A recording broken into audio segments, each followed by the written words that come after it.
side. Yes. Yeah, so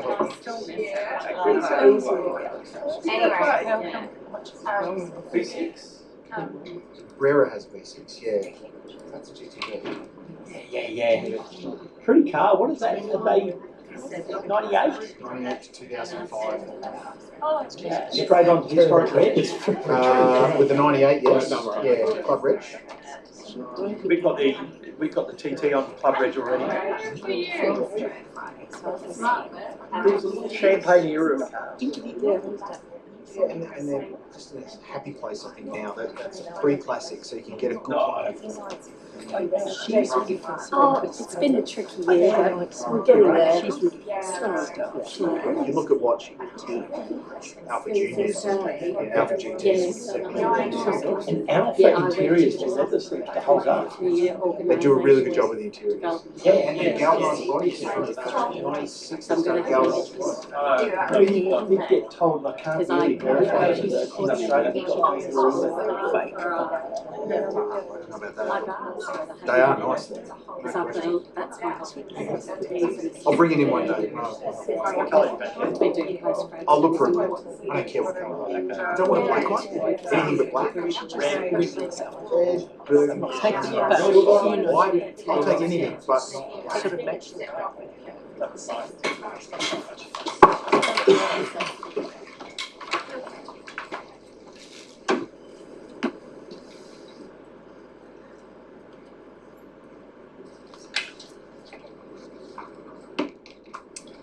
Good evening, everybody. Welcome to the Ordinary Council meeting being held on Tuesday, the 25th of November, 2025.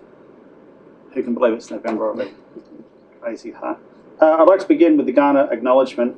The City of Prospect acknowledges that we are on the traditional country of the Kaurna people of the Adelaide Plains region, and we respect elders past and present. We recognise and respect their cultural heritage, beliefs and relationships with the land, and we acknowledge that they are of continuing importance to the Kaurna people living today. And now the Council Pledge. We seek wisdom and understanding as we face the duties of our united task, praying for the peace and prosperity of our city.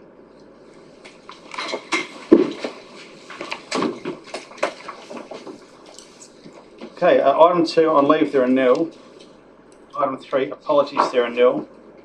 Item 4, indication of intention to declare conflict of interest. Does anyone intend to declare a conflict of interest for any item on the agenda tonight? I'm taking that as a strong no. Item 5 on the agenda, confirmation of minutes with a recommendation on page 4. Do I have a mover? Deputy Mayor Trindwin. I saw first.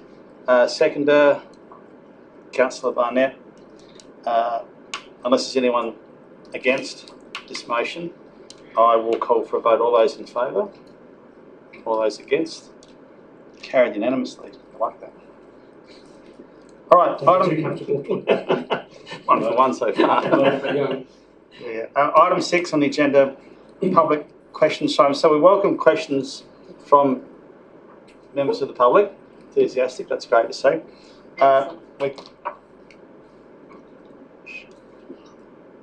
We can take up to 3 questions, 5 minutes each.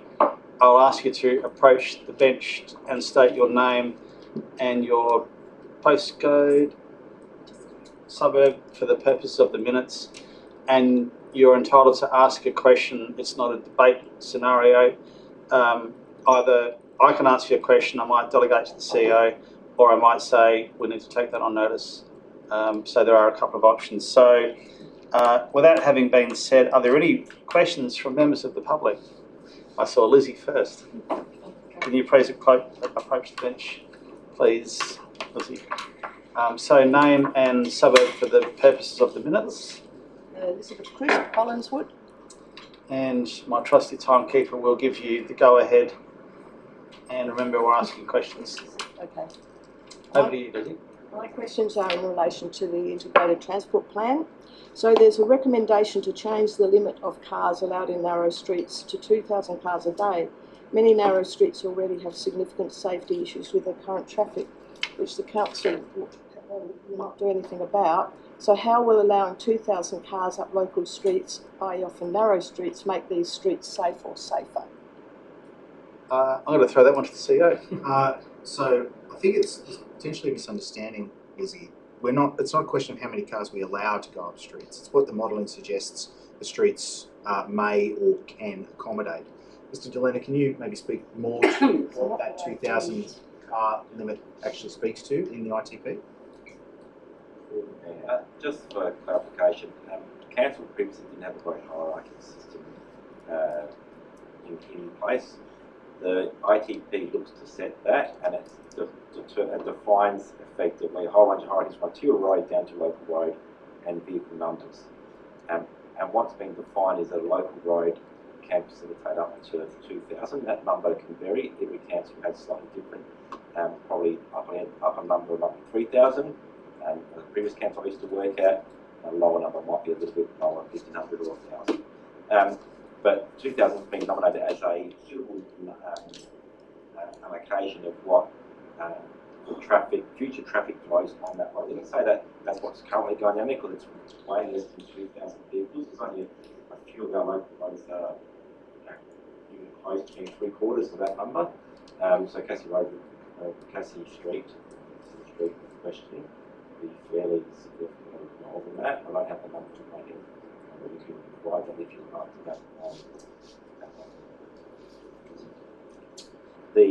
In terms of the ITP, what it's proposing is various strategies and actions with respect to narrow roads. And if your road is a defined narrow road, and I believe it is, then there's a number of actions that are proposed across our narrow road network to improve traffic flow on those streets. Does that answer your question? Sort of. Yeah, that's all right. That's fine. Now my next question is, how does increasing traffic in local streets to 2,000 distribute traffic, and this is about how I read the plan, distribute traffic more evenly, and if this is not the case, how will council make sure that traffic is distributed more evenly in local streets? Because at the moment this is not the case. CEO.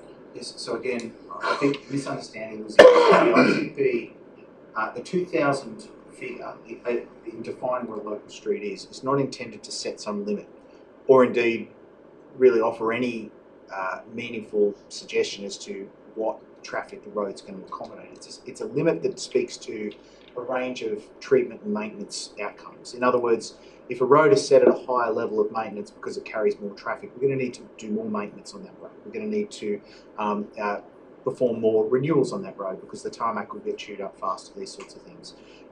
That's an asset management issue. From an ITP question, it's more a question of high traffic roads, for example, aren't necessarily a great place to put pedestrians or cyclists. And so trying to use that definition of what is a local road versus a road of higher order to define how we manage different types of transport options in the city of Prospect. Now, it is true to say that the ITP does propose a range of measures to try and improve traffic outcomes in the city. But in terms of the narrow street treatments, Sam, is there any suggestion that you can recall specifically in the ITP streets to trying to allocate traffic in and out of different streets in Prospect? Because I don't recall seeing any myself. Through the mayor, 2,000 is effectively a classification number for a local road, of which beyond that we look at potential treatments to minimise further traffic going down those streets, because it's starting to perform beyond what is a local road and moving into that minor collective function. So if your road, and we do traffic counts on effectively a 5-yearly basis or sooner if there's a substantive change, then through those traffic counts we're able to see over time the changes in those traffic patterns, traffic distribution, traffic volumes, traffic speeds, types of traffic going down that road. So we're very data rich in that regard. That would drive whether or not there'd be further measures taken to minimise traffic. As it stands, Cassie Road isn't close to triggering a review or a further one of intervention that would require that would require which will result in traffic being further redistributed. But the foundational principle behind the ITP is that the council wanted to spread the load across its road network. There's identified only a few streets that are collector roads at the moment, and they're identified in the ITP. Cassie Street is not one of them. So that the road traffic going east to west primarily is spread across the network. Okay, I think that ITP is not all that clear. So then my final question is, the list of actions is huge. When will local streets with safety issues get any attention or priority, and how will this be determined with the amount of work detailed as required in this plan? I'll have the first crack at answering that one. So the plan does contain a lot of recommendations, you're correct. However, there is a further section toward the end of the plan that outlines the do now, the 1 to 3, 3 to 5, and there's also a criteria that they've been measured against. So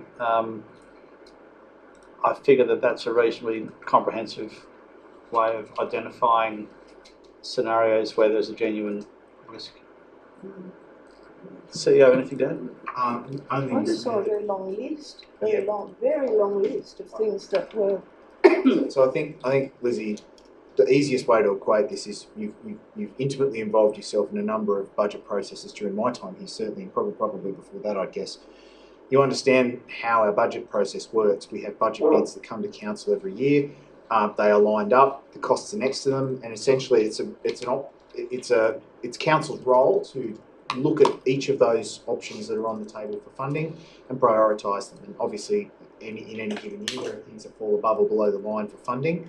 ITP projects, based on priority from year to year, will form part of that list. And so the hope is, of course, that we can fund as many of those as possible as soon as possible. But as with anything, we need to balance the available funding against not just ITP projects, mind you, but everything across the city, because there'll be both operating and capital projects falling under the ITP. And of course, we can only fund what we can.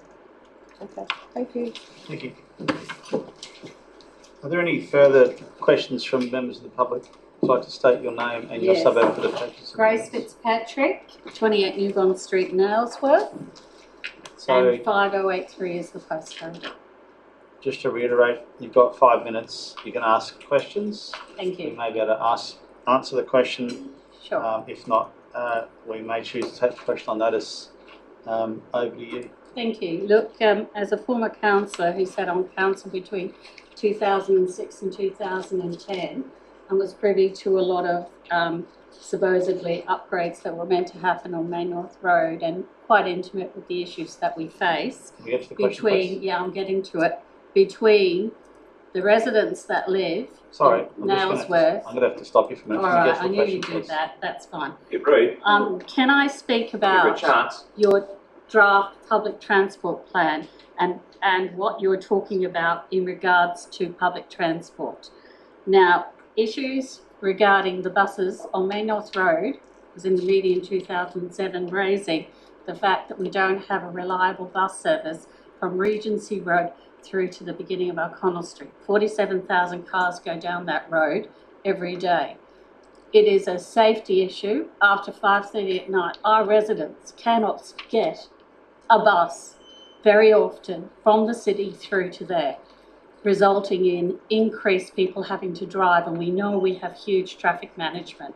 So I have to ask the question. I came to your consultation, I raised the issue again, and there is nothing in this that actually takes on that issue, which has been an ongoing issue for the residents both sides of Main North Road, being able to use public transport and help with the calming of traffic. So I'm asking, why am I seeing again, we understand Prospect Road, we understand the G10, but I have sat in the city, watched that many G10s go past at Victoria Square for a handful, for hours waiting for a bus to get. So I have to ask, why are we not concerned about that? We've got retirement villages, we've got people who've got disability.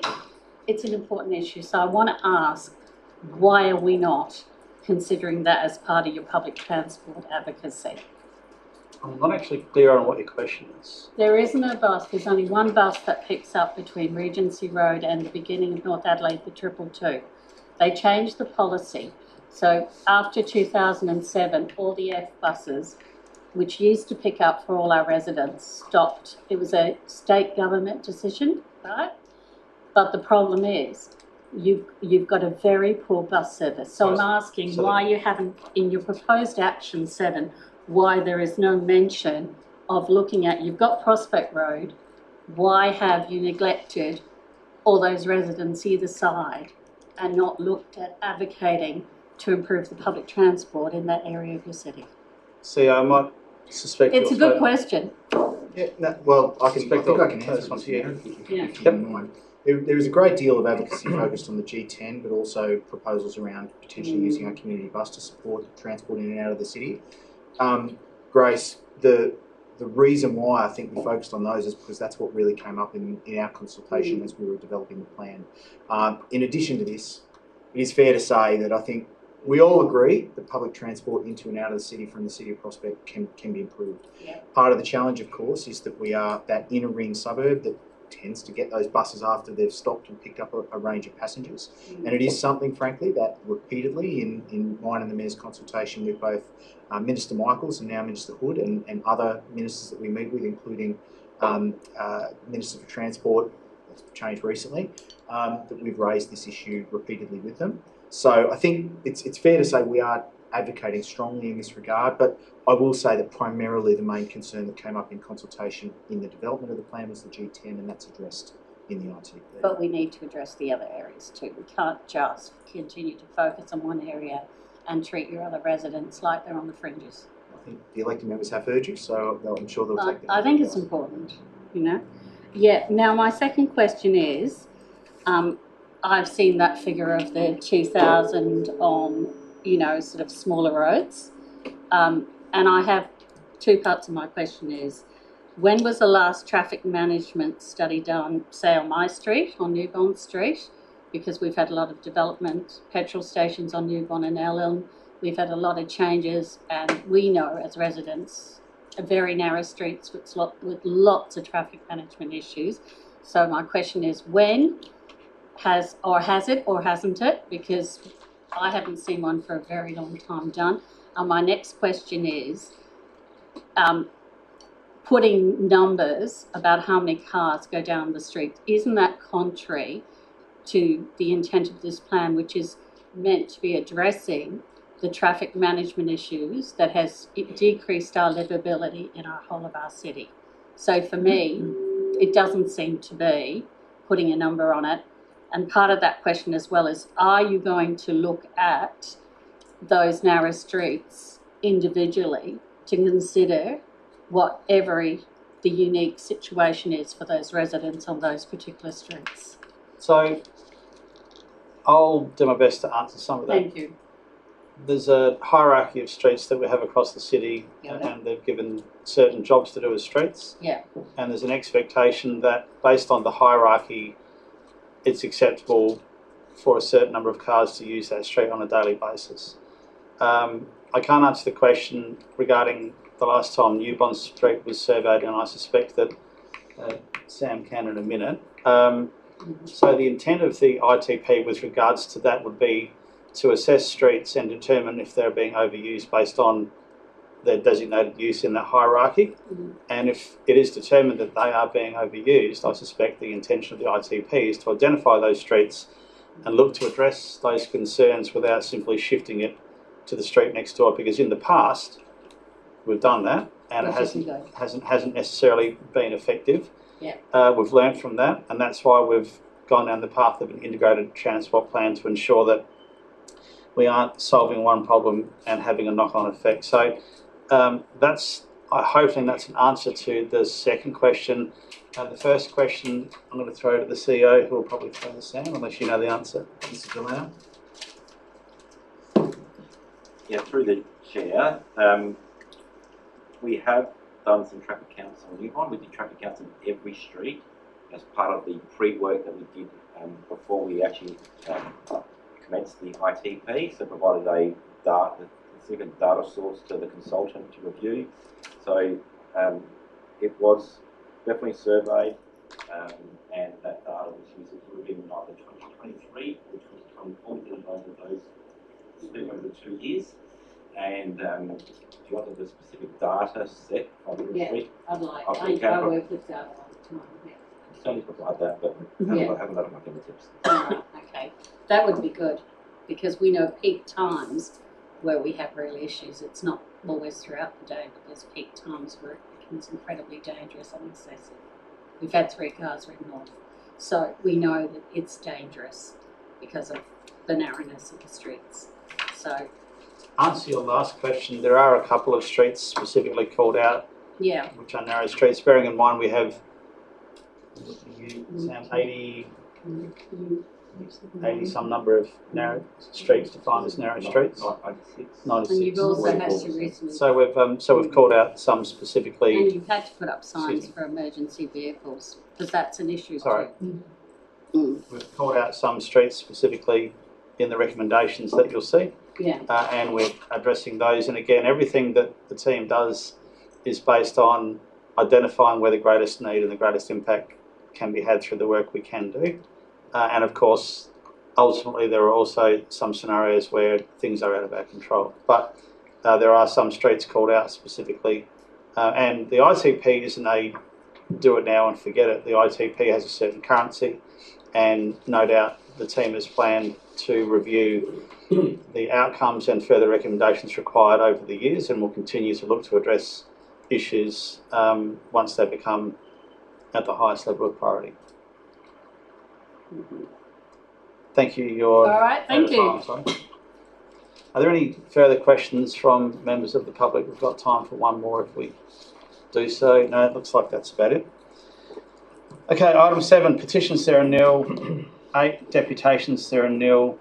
9, questions without notice, I'm sure there aren't nil. Councillor Group. Yes, I'm not Neil. I just had a couple of questions and acknowledge that some of this has been covered off in an email today, but I think it's relevant for a public conversation as well. I've been approached, as I'm sure at least one other councillor has in this room, to seek copies of the slides from last week's public workshop.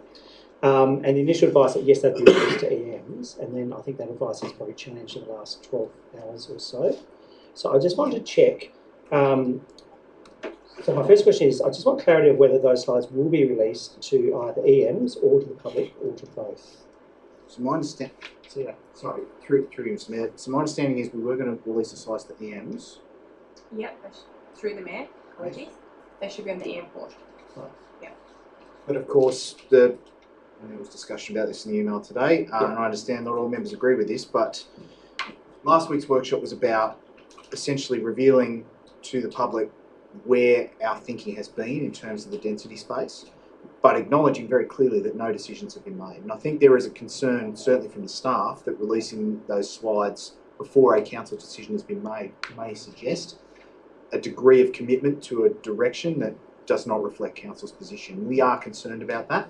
Understand that there is a balance there between transparency and, let's say, I don't know, good governance, whatever you want to call it, and equally that different people would have different opinions, and I'll assure you that there are different opinions within the executive too, but broadly speaking, from a comms standpoint, we have a more comfort waiting until council have made a call and then going with renders that reflect the nature of council's position in terms of density post the 16th of December. Or indeed, if council decides not to progress at that time, then saving ourselves the pain and trouble. Yeah, perfectly understandable. Thank you. Second question, and I've just got one more after this. The second question is, given, and I'm sorry, I haven't noticed that they're on the EM portal. Given they're on the EM portal, are they able to be released by EMs to members of the public, or is there a caveat over there? So through you, Mr. Mayor, generally speaking, that's council information, not necessarily confidential, but it's council information without my approval, or without a direction from council to do so, of course, which we're free to do. No. Okay. Third question is, how do we provide better clarity on this sort of issue going forward? And I think there was an email this afternoon that probably picked up that same theme. In my 15 years here, there's never been something up on the PowerPoint presentation that hasn't been released to the workshop. This is probably the first time in my time here, maybe longer. And so I think for people who were in the gallery who were able to take photos freely because it was a public workshop, there seems to be a disparity between you can't have it, but you can see it. And I understand the rationale behind context. I think that is really, really important, don't get me wrong. But I'm just looking for some direction about how do we resolve this in the future. Because if it's confidential, it shouldn't be on the screen, it should be done in confidence. If it's not confidential, then it should be released publicly because it's in the public domain. So yeah, so through you, Mr. Mayor, I can't really say anything more than I have. I think this is a very unique situation, to be fair. It's not the sort of project the council, I think, will repeat on a regular basis. And the situation itself is unusual in that I think we felt as a staff body, and I did feel that there was some support from elected members, at least at the time before last week's workshop, that we went public with that workshop. The challenge then being, of course, the messaging around releasing the slides and what that means. I will say there are two different ways to look at this, and I totally accept, members, that some of you would love to release those slides. I will say this, members, you are welcome to direct me to do so. The challenge, of course, we have is we are concerned about clarity of messaging. Understand that that cuts both ways when you put slides on screen but don't release them. It's a nuanced question. I can't give you a better answer than that. I'm sorry. Sorry if I can, Mr. Mayor. I guess I'm looking for how do we prevent this from happening in the future. So what do we do? Do we either hold those things in confidence, or do we say no, they're publicly available? Because members of the gallery quite rightly can take photos. We can take photos. I took some photos of those slides only because I couldn't see them from where I was sitting. I've not released them to anyone. But I just think if it's up on the slide, members of the public and the residents are going to probably assume, I don't think unrealistically, that they are public information. So how do we prevent this for not the PLP next time, but there might be another matter? So yeah, so through you, Mr. Mayor, I think there's a couple of ways we can do it. One would be a very clear direction in our meeting procedures or our code. Mr. Meadrow might be able to assist there in terms of how that might be done.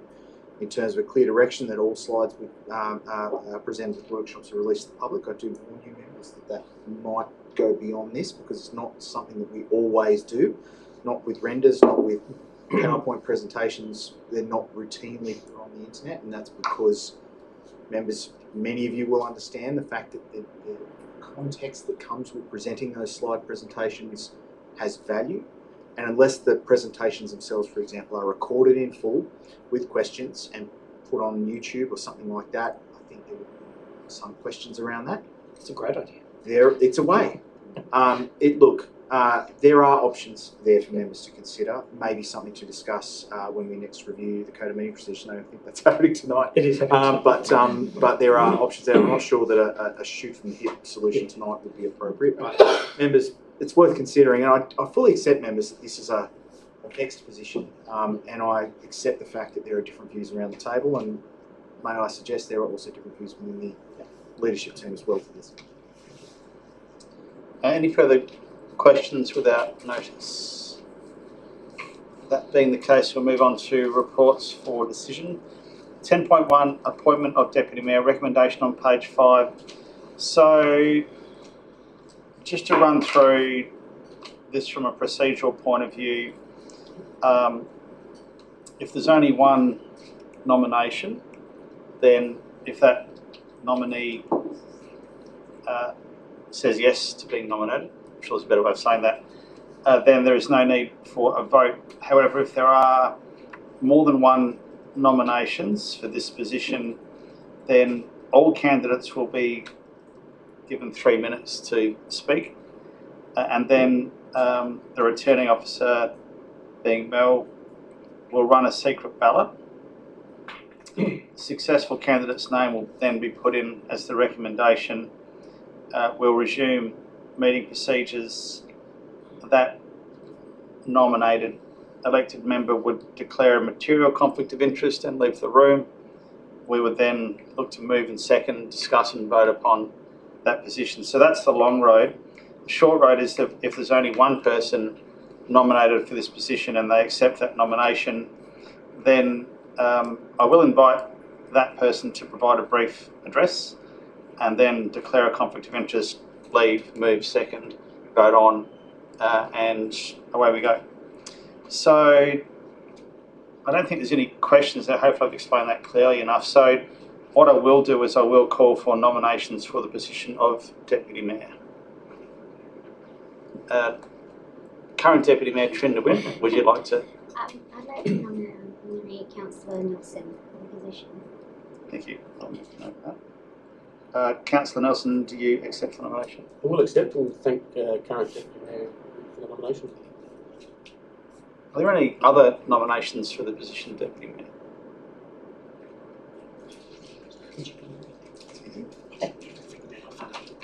Right, let's say hands again. It looks like we only have one nomination. I will then ask the nominated elected member to provide a brief address. I'd say maximum 3 minutes. Much shorter than that, but yeah, first I will declare a conflict of interest, material conflict of interest, and obviously leave for the voting of the motion. But yes, thank you to Deputy Mayor Nguyen for the nomination. I'm humbled by that. I think it's been a couple of years I've thought about putting my hand up and offering my services, and I just wanted to make sure that I understood the processes. And I think through the last 3 years I have sat on the Council Assessment Panel and Finance Audit Risk Committees and CEO Performance Committees and Strategic Planning Committees. So I've tried to sit through every committee to make sure I understand the inner workings of the Council. I've always been, I ran my campaign on less talk, more action, so getting things done, which I think we've done very, very well. And I'm very keen in this last 12 months to support the Mayor in the ongoing works that we're doing around the city. So thank you very much for your trust. Thank you. With that being the case, I'll ask you to leave so we can then call for a movement to seconder and vote.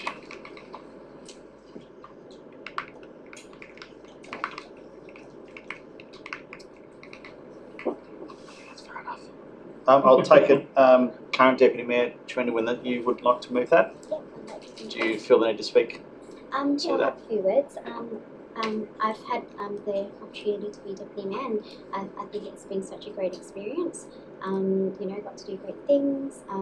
But my most favourite thing would be hosting the citizenship ceremonies. I think that's the most honourable thing I'll ever get to do in my lifetime. So I really thank the Chamber for trusting me for the position. And yeah, like we had arranged that we'll have someone every year. I think it's a great opportunity for another elected member to be able to get that same experience as well. And I think Councillor Nelson will be great for it. Thank you. Seconder? Yes. Councillor Barnett? Just a few words. I'd just like to thank Councillor Trinda Wynn for stepping up to the plate. It's, I think, a great learning experience. I've been Deputy Mayor myself.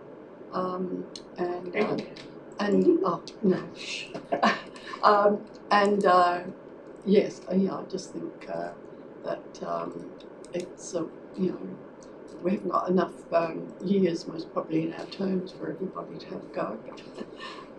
And I just think that Councillor Nelson will have a lot to contribute as well. So that's it. Thank you. Is there any further discussion, anything that hasn't been raised, any points anyone would like to make that haven't already been made? Councillor Grew. I was just going to say Councillor Nelson will definitely be a safe set of hands, and congratulate him excuse me, on his appointment.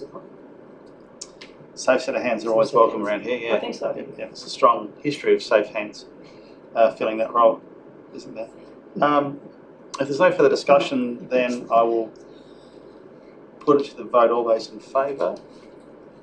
Against? Carried unanimously. So just before we call Councillor Nelson back, I would like to pass on my thanks to former Deputy Mayor Trinda Wynn for the work you've done over the last 12 months in supporting me. It's been great to have you assisting me do my role, and I am pleased that you've had a good experience, and you've certainly brought a different complexion to the role, representing different sectors of our community, and I think that's resonated with a lot of people, and hopefully it's inspired and motivated people to consider a position on council, just to show that it's not a bunch of old greybeards not no disrespect to anybody who hasn't got Just a you. grey beard. Well, actually, I think it's just you. when did you shave? So yeah, that diversity is really important, and you've done a great job. And I heard you speak at some of those citizenship ceremonies, and the passion that you showed certainly, I think, made the experience of those people even better on that day. So thank you for the work you've done, and I think a round of applause might be in order. Okay, could someone please get the newly minted Deputy Mayor?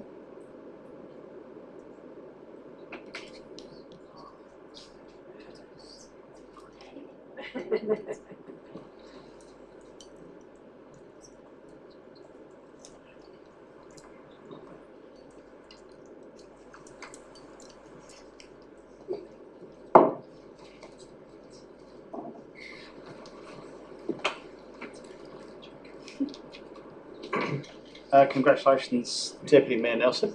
Thank you very much. Looking forward to working with you. Safe seconds. Appreciate it. Okay. That's getting old. It's never old. We'll move on to item 10.2, Audit and Risk Committee Council Member Representative. Now, there is no need for the lucky person who is elected into this position to declare a conflict of interest, because this doesn't carry any financial remuneration. We have to have an elected member on this committee, so we're not leaving tonight without one. So I'm hoping it's not going to be a long night. Oh no, I mean, yeah, it is. I might just go straight to the airport. We can all get an Uber straight to the airport. Look, this is a really important function, and it's also genuinely interesting to sit amongst experts in this space and really triage and interrogate the decision making that we do as a group of elected members. So it's kind of putting a different hat on, and it does add a layer of understanding to what goes on behind the scenes of council. So I'm on the committee, and I get a lot out of each meeting, and I'm hoping that whoever is lucky enough to end up being in the other position will also get something out of being on it. So I'll call for nominations. Either nominate yourself or feel free to nominate someone else to be on the Audit and Risk Committee. Stampede is expected. Stampede is expected. I think I can see some scissors, paper, rocks going on over here. If you aren't already on a committee, I'd strongly recommend that you might consider doing it. It's for 1 year. Now, I was just reflecting on the previous members. There's Councillor Tobacco, Councillor Nelson, Councillor Tobacco. It leads me to thinking that Nelson should probably just... Okay, look, if there's Some nobody good- else, some I'm good more than happy to sequencing. sit back onto it, but yes, I'd like to give someone else an opportunity. Is there anyone else who would like the opportunity? I'll speak to it, I think, but I really encourage other elected members to get on it. It's one of the most important functions I think we have. Is class, if you like. I was recent as last week, I was talking to the chair of the audit committee about some, current things that we've got going on. Because at the end of the day, we're accountable to the ratepayer. And as much as I enjoy doing it and I like the oversight, I think it's a really important role. So if you haven't done it, put your hand up for it. I'd happily go back onto it, but I'd really like to see another elected member that maybe hasn't done it. So I'm going to cut to the chase and call for nominations. So Sorry, can I just ask a quick question there? How often does the committee meet? once a quarter. Once a quarter. It's a Monday night. Yeah, Monday night typically. Only goes for about 20 minutes. Well, no, it goes for a couple of hours. And there's quite a lot of reading to do as well. Having said that, you only have to read that information once, and therefore if you're on the committee, you'd actually be saving time not having to read that report when it comes to us in our council report, so I can see some significant upsides there. I'm going to call for nominations. I'm hearing Councillor Nelson, you're happy to nominate yourself? Sure. I'm taking that as a yes. Councillor Tobacco, are you nominating yourself, or you're happy with that nomination? Are there any further nominations? If that's the case, I will drop Councillor Nelson's name in there, and I'd like to call for a mover. Councillor Drew, would you like to speak briefly? Can I have a seconder, please? Councillor Wynne, would you like to speak to the motion? Unless there's anyone vehemently against Councillor Nelson filling this position, I'll put it to the vote. All those in favour? Against? Carried unanimously. Councillor Nelson, 2 for 2 tonight. Congratulations. Safe set of hands. Absolutely. Oh, Take them off the stick. well. Councillor Backer, thank you for your service. You thoroughly scrutinised the agenda and pushed the rest of the committee to ensure that the analysis that's done is thorough and that the report and recommendations that comes to council has been put through its paces, and it's a super important part of what we do because we have a lot of responsibility with the decisions that we make, financial or otherwise. So having people who are genuinely interested in what goes on here has been great over the last 3 years. I'd like to thank you for the time you've served on the committee. This is fun. Did we vote? You did.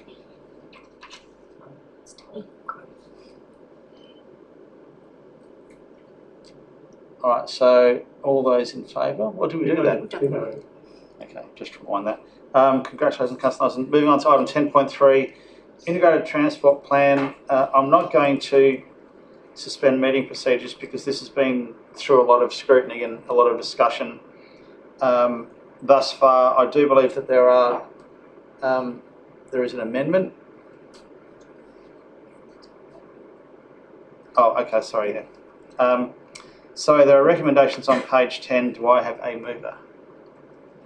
Councillor Groot, would you like to speak to the motion? Yeah, look, I will, and I'm moving it because I think this is an important document, albeit not perfect, but I don't think we'll ever achieve perfect when it comes to traffic, but it's a pretty good start. I just want to ask before I forget, because I might forget later on, if we can also take it in parts, because albeit me moving the motion, I'm not going to support all the recommendations within the report. So I just want to maybe cast your minds back to November 2019.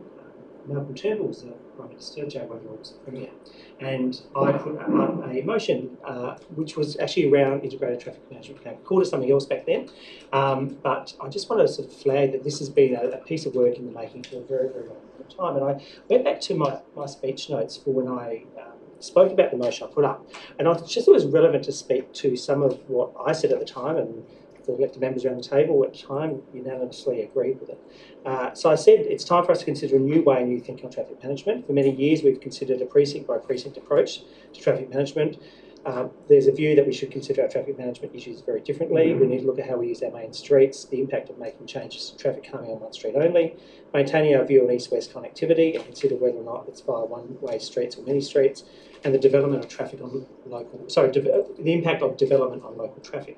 So I think a lot of those things have been picked up in one way or another. I'm not sure we've quite got the creative bit that I was really, really hoping for, but I think, as I said, this is a really, really good start for us to start thinking about traffic a bit differently in the city. The other comment I want to make was, two other comments I want to make. One was in relation to the narrow streets. And at the risk of being a little cute in asking this question, I was interested in the amendment around the definition of narrow streets in 7.2 metres. And it talks about, so it says in the recommendations, a narrow street is a street with a carriageway width of 7.2 metres or less between curbs where car parking on both sides does not provide the minimum clear width of 3 metres. So I was thinking about this in terms of what happens, so if we're saying narrow streets can't have cars on either side, we must maintain the 3 metres. What if we do have cars on both sides and we still maintain the 3 metres? So I'm just trying to understand from the policy perspective, how do we deal with that? If we've called a narrow street, so therefore you have to have offset parking, but, and this is an extreme example, but 2 Mini Coopers who both have a width of 1.7 metres wide would still leave a 3 metre carriageway in between. So how do we deal with that from a policy perspective if we're so narrowly defining, pun intended, the narrow streets? CEO. I'll talk to Mr. Delena in a moment. Yes. My understanding is we kind of have to cater to the Australian standard here. Sam, can you speak to the question? Okay. Through the mayor. So typically where 7.2 comes from is the standard parking bay width is 2.9 metres, 2.1, 2.1 is 4.2, and allows for 3 metres, which is that's effectively the, I suppose, 7.2 metre, I suppose, number comes from. That's generically being used by this council and other councils as a metric for narrow roads. We did talk about in the report that other councils benchmark some have slightly higher, some have slightly lower, well, 6 metres, to the definition of a narrow road. The councils that we had benchmarked, it's a number. It doesn't mean that every road at 7.2 will have an offset narrow road treatment applied. It will be based on evidence.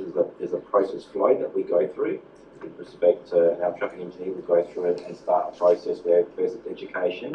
If we do find that, as you're saying, Mark, there could be 2 semi-trailers parking alongside each other and effectively creating that as opposed to 2 minis, probably the example where greater concern. But effectively start with the education before we end up in a situation where we're seeking to consult with that local community about significant changes.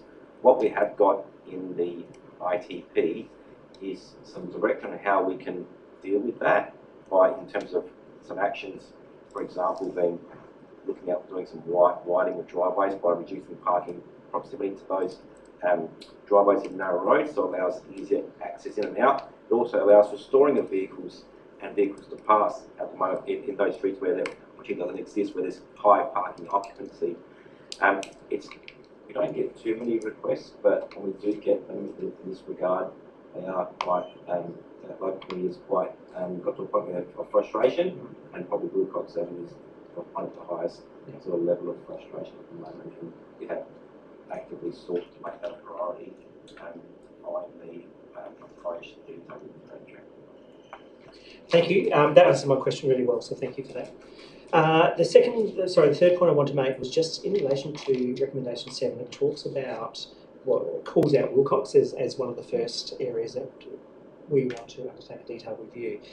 One of the things that I was thinking about several years ago, 8 years ago when this first came up, was the difficulty that we had at the time of saying, here's a precinct, let's throw every traffic calming or control that we can in this precinct, get everyone to agree to it. Then of course we realised we had no money for it, so instead of putting in 12 speed humps, we're putting in 1, and all that did is push the traffic to the extreme. So I want to just, this is a comment, not a question, but I just want to make sure that when we operationalise this plan that we don't fall into that same trap of saying we'll fix this problem and we'll create several problems around that particular site. I know that's not the intent, but I just feel like I need to verbalise that again, because that was really at the heart of the initial motion around trying to get different thinking in terms of traffic. In terms of recommendation 8, I'm not going to support that, only on the basis that the recommendation talks about only if and when, and I think that's a bit rubbery for me. I think that's something that we deal with when we know what's happening in that particular part of the street. I don't know enough about whether that's a good idea or not. I haven't kind of formed a view on that, so I just won't support that tonight. And others might. That's, you know, certainly wouldn't die in a ditch on it over it. But I just think we're making a decision on something that might or might not happen. For me, that's not comfortable policy. Apart from that, just really want to thank the staff as well. Like, this is several administrations have tried this and not got there. As I said, it's not perfect, and I'd never expected it to be a perfect product. But I don't think we should compromise, a really good product to try and aim for perfection, because we'll just never get there. We'll just talk about it for the next 2 or 3 years. So well done to staff, and well done for the consultants who worked on it. I'll certainly be supporting it as a whole, apart from recommendation. Thank you. Do I have a second, Councillor Barnett? Yes, I think ditto. That so Mark Gruton moved and I seconded the original one. So, yes, I think that there's a lot to like. I sort of highlighted some of the things that came out to me. I was really pleased that some of the things that after quite a few goes at doing things and gathering information and all that, that there were some quite good ideas that came up from members of the public and from the our disability, access and inclusion group as well. And so I won't take up a whole lot of time, but the ones that really sort of jumped out at me were about key changes to the walking network. I think that's fabulous, and I think that was one of the most highly voted or accepted sort of ones in terms from our feedback, and so and ones that came from the public were about the upgrade and maintain lighting, amenity and laneways throughout the city, such as mentioned Good Lane, Mona Place and Church Lane, to improve safety and encourage greater public use. About going back yet again to the Emu crossing on Braun Road. We haven't quite hit the mark there with that, so hopefully this time, I don't know how many times around we're going to be looking at that, but anyway, we're looking at it. And also the in Olive Street to reduce road width and narrow the road environment to help reduce speed. Some of those came from the public.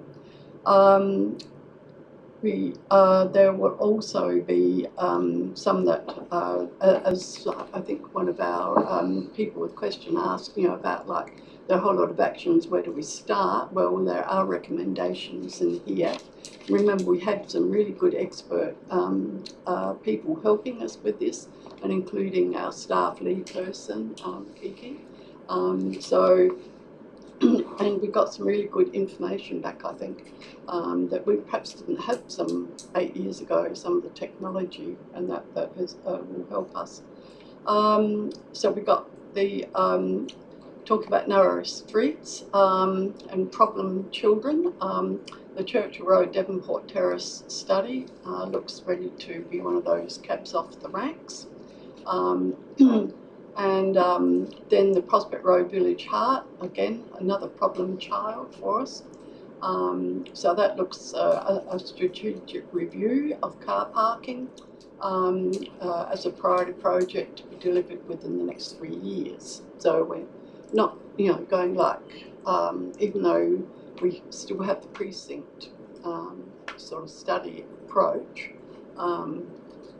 we've had to start with some of these what I call the problem children. I think the parking mode is seeing the largest number of additional actions, and some of those were accessible parking within the Prospect Road Village Heart, and a comprehensive review of the parking management approach on all streets surrounding Prospect Oval, with a focus on managing parking during large gatherings and events. More and more and more and more. It's great to see the area used, but as we know, you can't keep on going the way we have been going. And one of those was about updating parking signage there to adopt an event-based framework. So I'd be interested, but I'm sure that will be an improvement. So, again, we're practical on narrow streets with high on-street parking demand, established no parking zones in the vicinity to driveway crossovers that are long enough to accommodate one vehicle while allowing another vehicle to pass safely. And that came out of feedback. Sorry, Councillor Bennett, I might need you to wrap up. Yes, and again, all the school precincts in the areas will all be looked at eventually, and the Prospect Primary School Rose Runwood with first cab off the rank there, and quite a few other about deliverables, and so I think I'll leave it there. So, and I've made a little note about the Main North Road bus 222 as well. Thanks. Thank you. Thank you, Councillor Bennett. Councillor Nguyen. I'm really happy to see the level of detail in this report. It's been a while that we've got a tangible report, and you can see that obviously a lot of work has gone into this draft integrated transport plan. I want to thank the team for all the work that they've done, collating community feedback and turning those ideas into practical actions. It's clear that a lot of thought has gone into creating new opportunities for our residents, businesses and visitors to help shape a transport network that is safer, more reliable, more accessible and more connected. By laying out the clear long-term direction, this plan gives our staff a solid base to guide future planning, investments and improvements. It keeps our community priorities front and centre and supports us to make well-informed decisions. This draft integrated transport plan, as mentioned by Councillor Groot, it's not perfect, but it's great with what we've got now. It shows our ongoing commitment to building a city that is inclusive, forward-thinking and responsive to the needs of our community. So I'm really happy with this report, this draft integrated plan, and I commend the motion. Councillor Baker, you'd like to make a point that we haven't covered? Amendment. Okay. Yep. Just in regards to advocating for extending the current 40-kilometre zone on Prospect Road, the village heart further south to Daphne Street and north to Barker Road. So do I talk to it or I simply?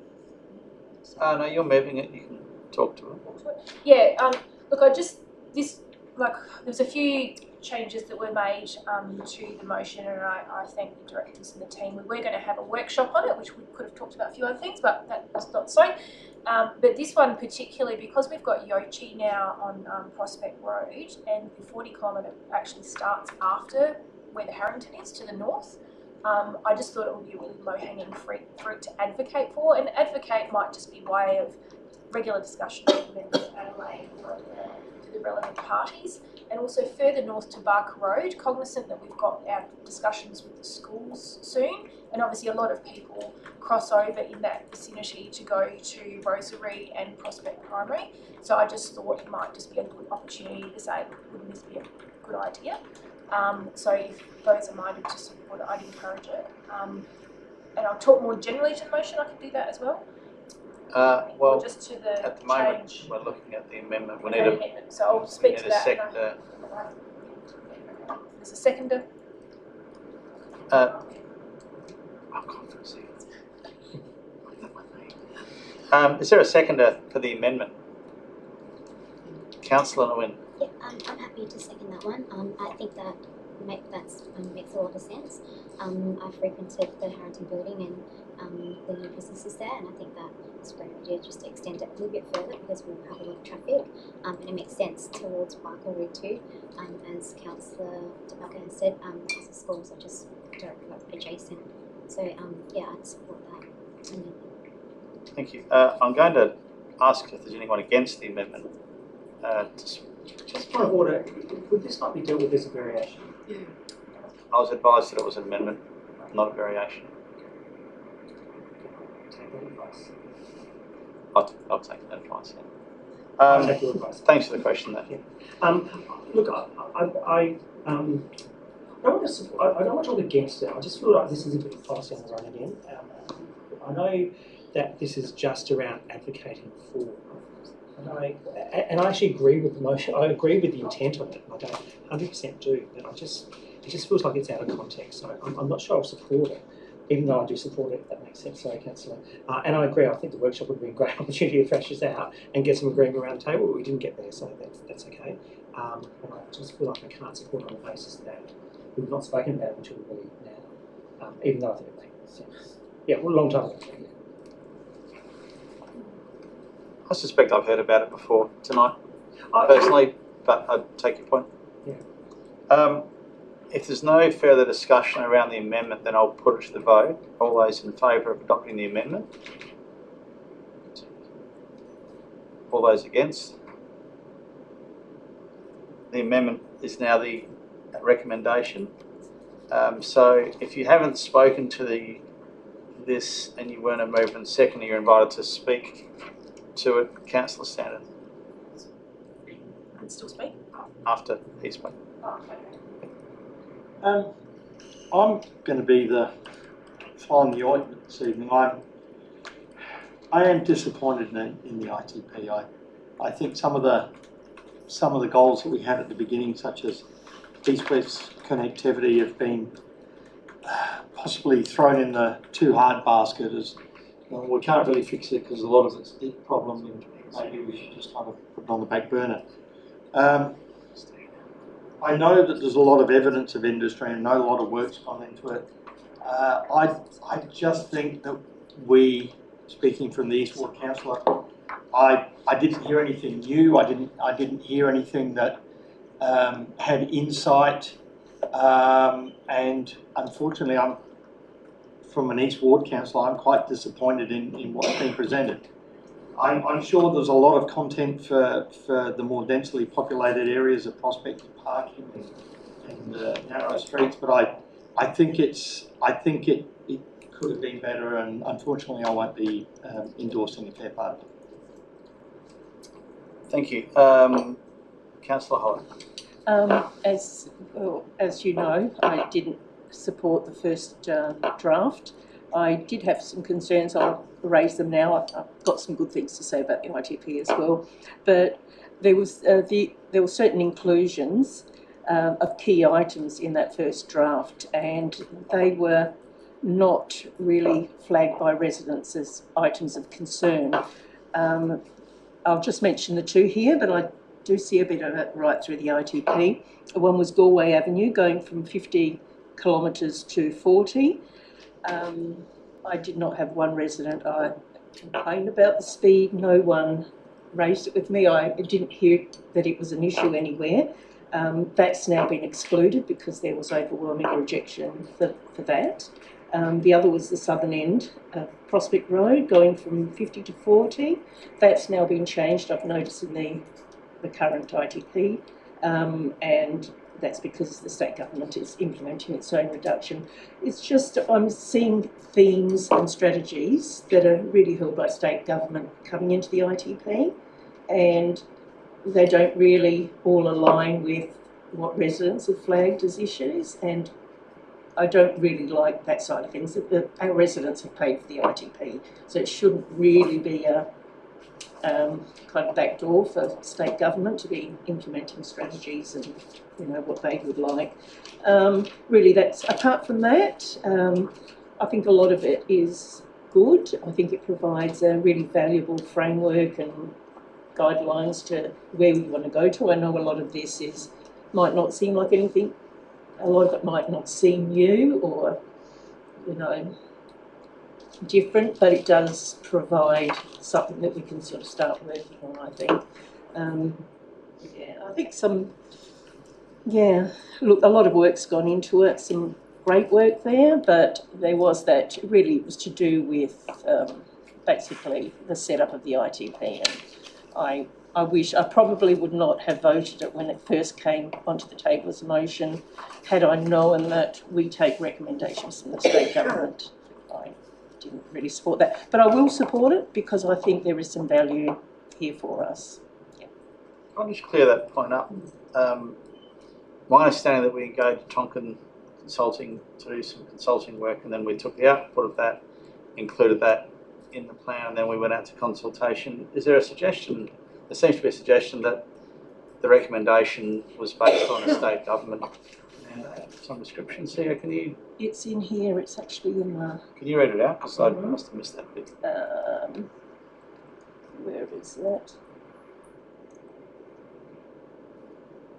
Okay. The draft ITP contained in attachment 1 has been developed through extensive consultation with community, state government departments and key stakeholders to ensure the city's transport network meets future needs.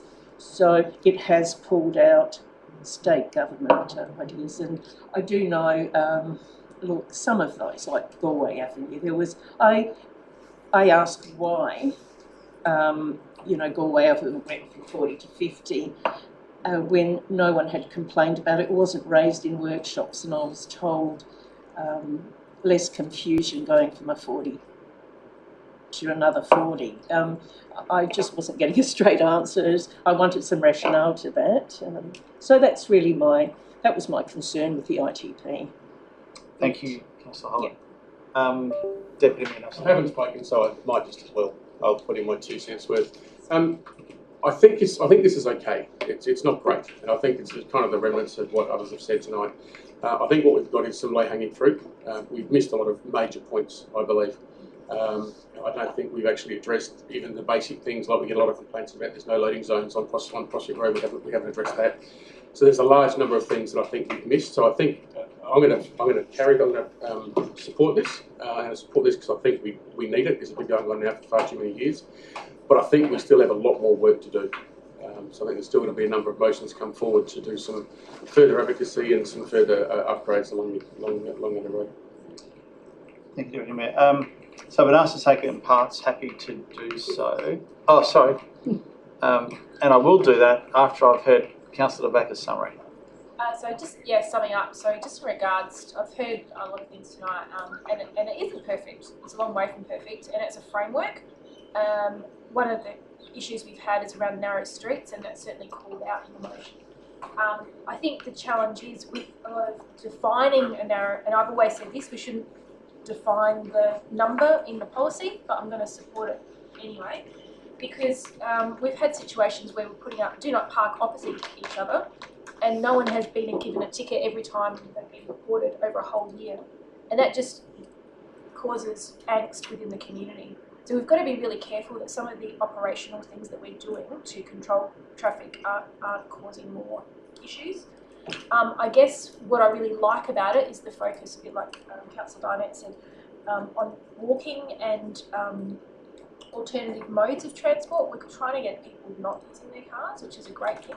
But to Deputy Mayor Nelson's point, that we've neglected to actually look at some of the main things like, Uber drivers and ways in areas that are rapidly changing. So I would have liked to have seen a mention of, and it might be in there somewhere, I think smart technologies and using that, because we're really behind other councils, and perhaps even trials. Like it costs nothing, or not, I'd rather see a trial of a road closure or a one-way to see how it goes than be scared of trying to do something. So I actually want to see a really bit more of a creative response to some of our problem areas, and maybe do trial responses in those locations. So I'm going to support the motion, but like Nelson said, I think there will still be motions to come before the caretaker.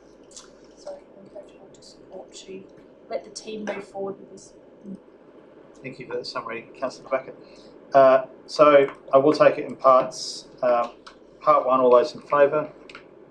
Against, carried unanimously. Part 2, all those in favour? Sorry, just keep your hands up if you're in favour. 1, 2, 3, 4, 5. All those against? Motion carried. Part 2 is carried. If you voted in favour of, please stand.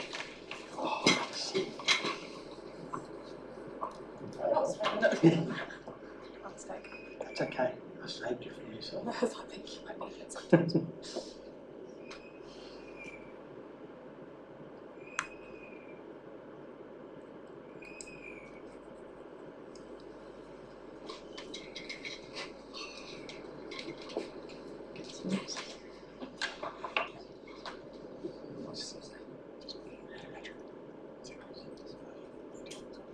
Okay, part 3, all those in favour?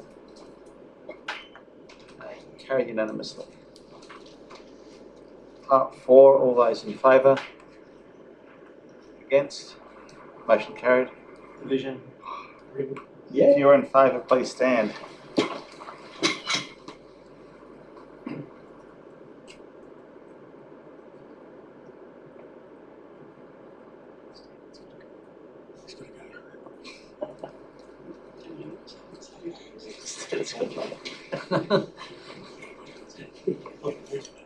Let's keep focus here, councillors. Part 5, all those in favour? Against, carried unanimously. Part 6, all those in favour? Against, motion carried. If you were in favour of part 6, please stand.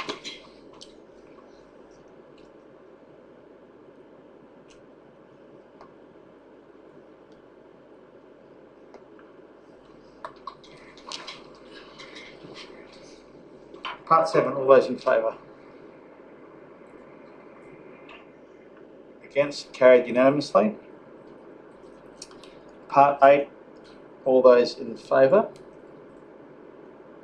Against, motion carried. Division.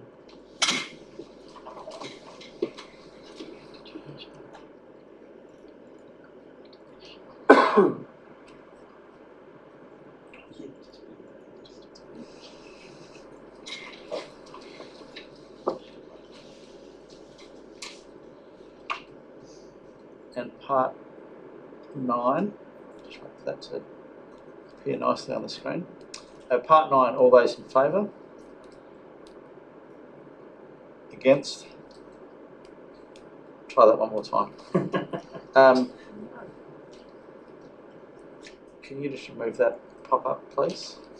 So all those in favour? 1, 2, 3, 4. Against? About time. About time. We can do a division first before we cast. I just need that pop-up to get out of the way so I can read it one more time.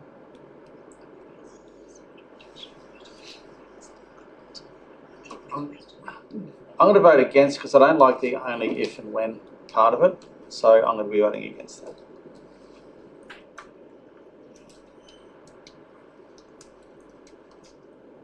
Division. Do we do a division? Or is it You have to stand. Does the casting? No, I no. can change my vote. Yeah. You can say no, don't do that.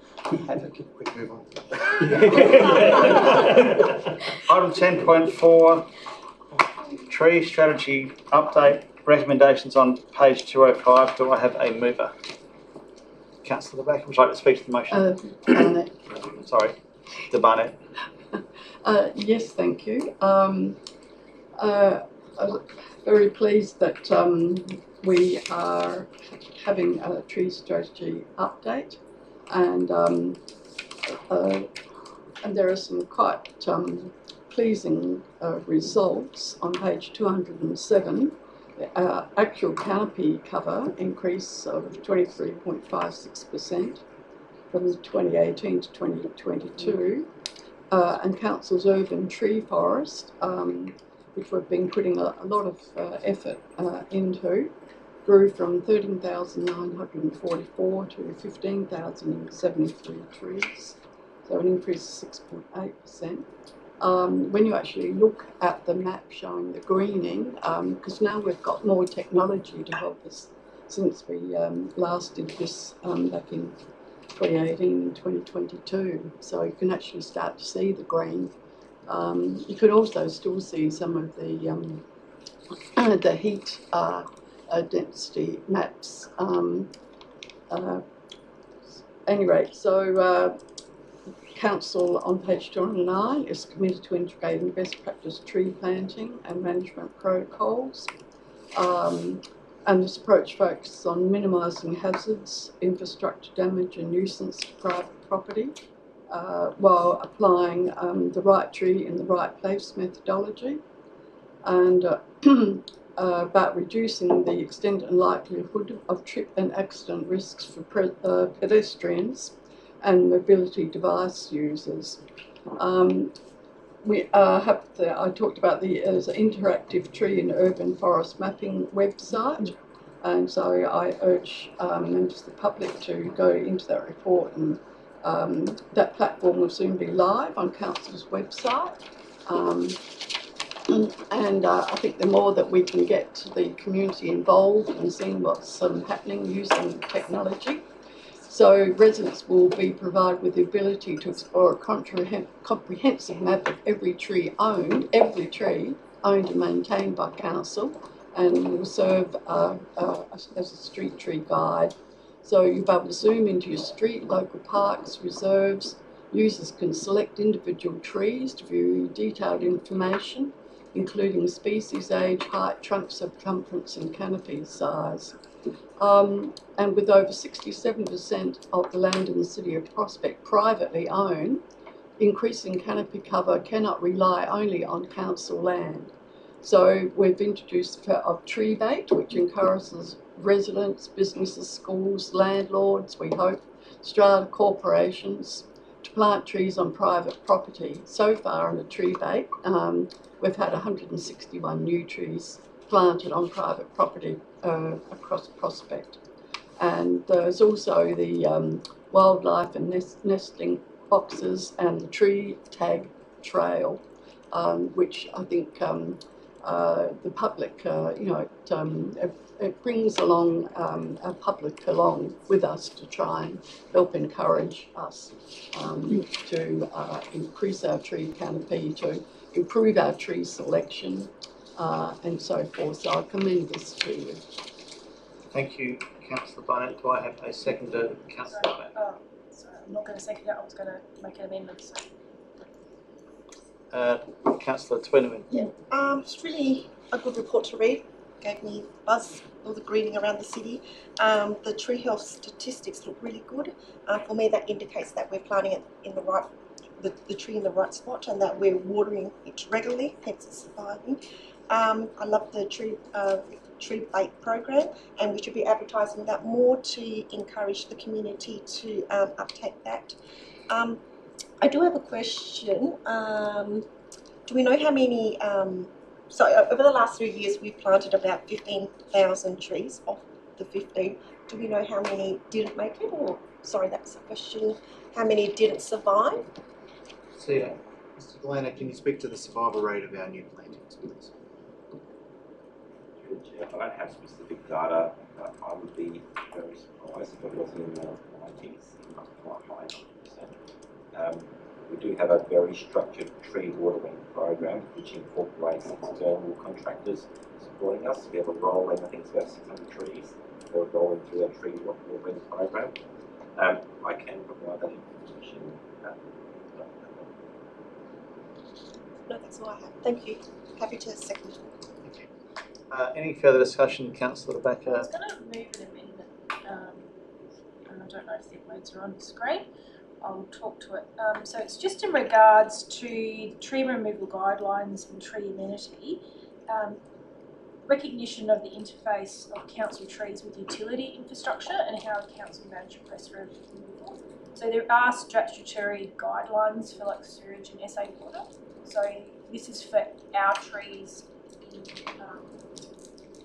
council reserves, that there's clashes with infrastructure, so just some clarity on that. And when considering replacement trees, particularly in urban corridor zone, staff have regard for possible streetscape adjustments, and I might even change that to streetscape and placemaking adjustments that could occur to improve long-term tree canopy outcomes. It's a bit clumsy, I'll explain it, you don't have to support it.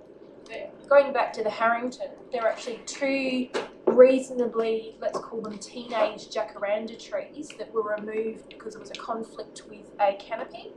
So they took them out, and I think the best interest, you know, at the time was like, let's plant another 2 for every one removed. That doesn't necessarily have the best canopy outcome. Sometimes it's better to plant a more significant tree with a protuberance. Now, if anyone's on Google Maps at the moment, if you have a look at Pitt Street, which is down near Devonport Terrace, it's got really poor public realm. It's got very narrow verges. It's got a myriad of crossovers, and all I can see on Google Earth, it might be different now, but it's basically bins, grey gravel, and cars parking on their landscaped areas. An area like that really deserves some protuberances with some large canopy covers, because it's not going to survive in the verge. And I think, after speaking to the director today, what tends to happen is when street trees are taken out to make way for crossovers for a density, they're not replaced. Or what's replaced is like an ornamental pear, which will never give the canopy cover that you need. So for example, I'm talking about placemaking. A protuberance maybe where the yellow line marking is as you come around the corner can be pushed out, a nice big jacaranda tree, some underplanting, some place for doggy bags or something like that. So I just think we need to give a bit of creativity to how we improve canopy in tight spaces. So give consideration to it. It's up to the rest of the chamber and what you support.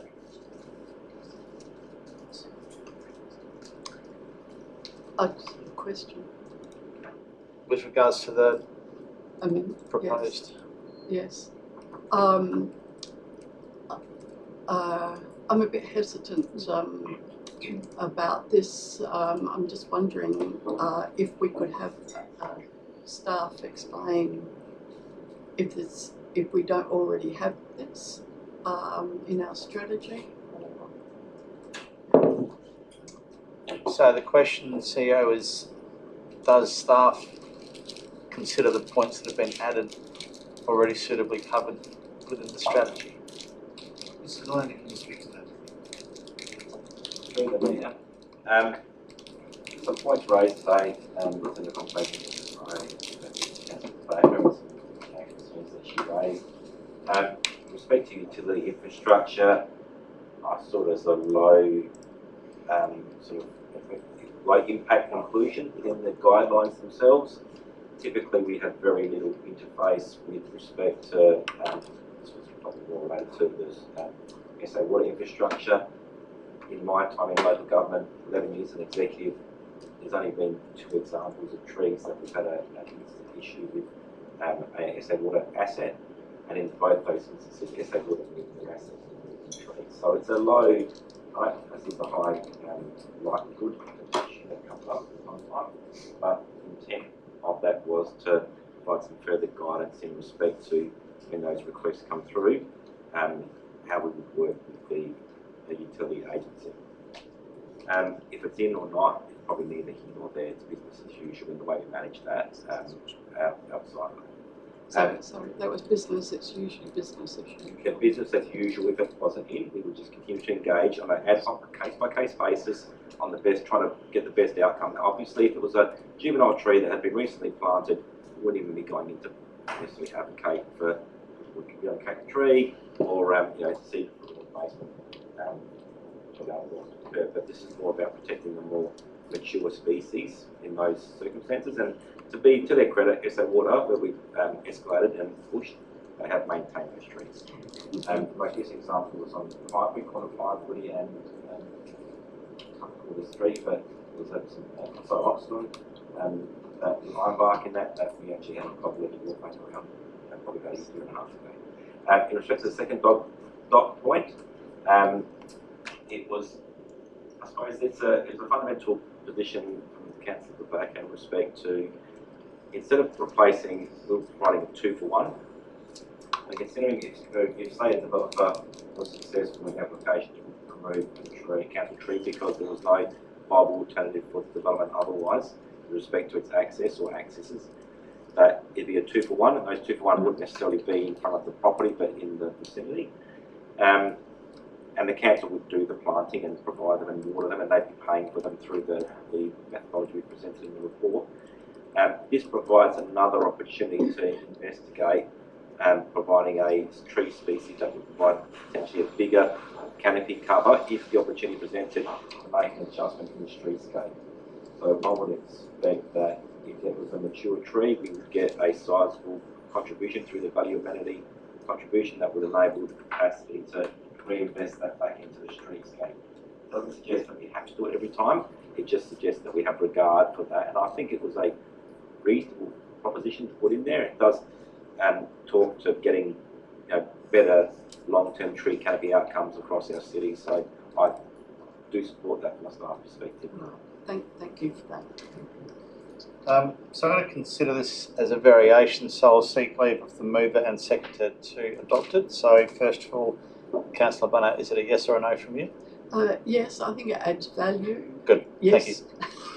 Thank you. Councillor Nguyen? Yes. Thank you. Okay, so these will now be adopted as part of the recommendation.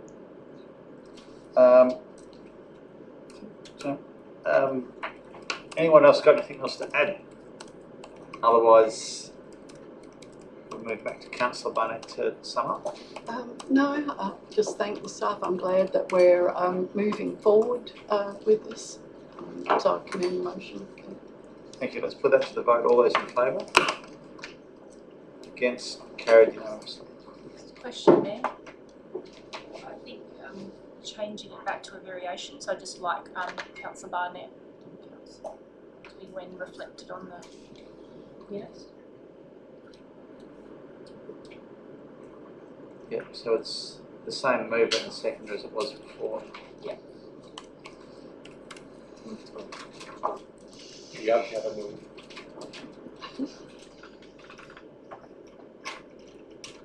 Sorry, can we just... seconder was not... It's not me. So, Councillor Tweedledee.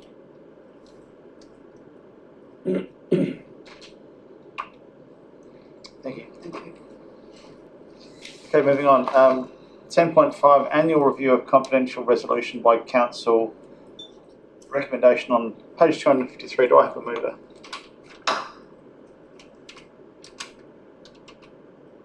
Deputy Mayor Nelson. Yes. Yeah, look, appreciate obviously the breakdown. There's a lot more there than what I thought there was. They're confidential matters and they're there for a reason. And appreciate having them and timeframes outlined in the report. I don't think there's much more that we can say, but I'm happy to support the motion. Thank you. Do I have a seconder? Councillor Twendwin. Thank you. From the chair, we are at the bottom end around Metropolitan Adelaide with regards to the number of resolutions that are resolved confidentially, which is good to hear. We always profess to be transparent, and we are, and reading through the reasons why they're held in confidence. There's a consistent theme there, which I think is entirely reasonable. So I just wanted to make that point. If there's nothing further to add, and Councillor Deputy Mayor Nelson may not see the need to sum up, then we will put that to the vote. All those in favour? Okay, we'll do that again. All those in favour? Carried unanimously. Item 10.6, Code of Practice, Meeting Procedures, Annual Review, Recommendations, page 258. We have opportunity in part 2 of that to add any amendments that people see fit, and we do not have to add. So I would like to call for a mover. Well, are there any amendments put forward?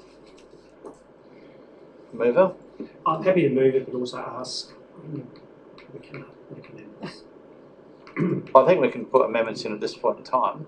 Okay. And then we would then vote on that as being the recommendation. So, questions first? Yeah, questions which may lead to filling in the gaps. I have two. I am happy to move it in its current form, but I just had two questions. The first was in relation to what transpired tonight twice, and I'm trying to understand, you know exactly where I'm going, Councillor Barnett. So in the motion that I moved around ITP, I lost the substantive motion to the amender, which in this case was Councillor Rebecca. Councillor Barnett, who seconded it, lost it to former Deputy Mayor Wynne.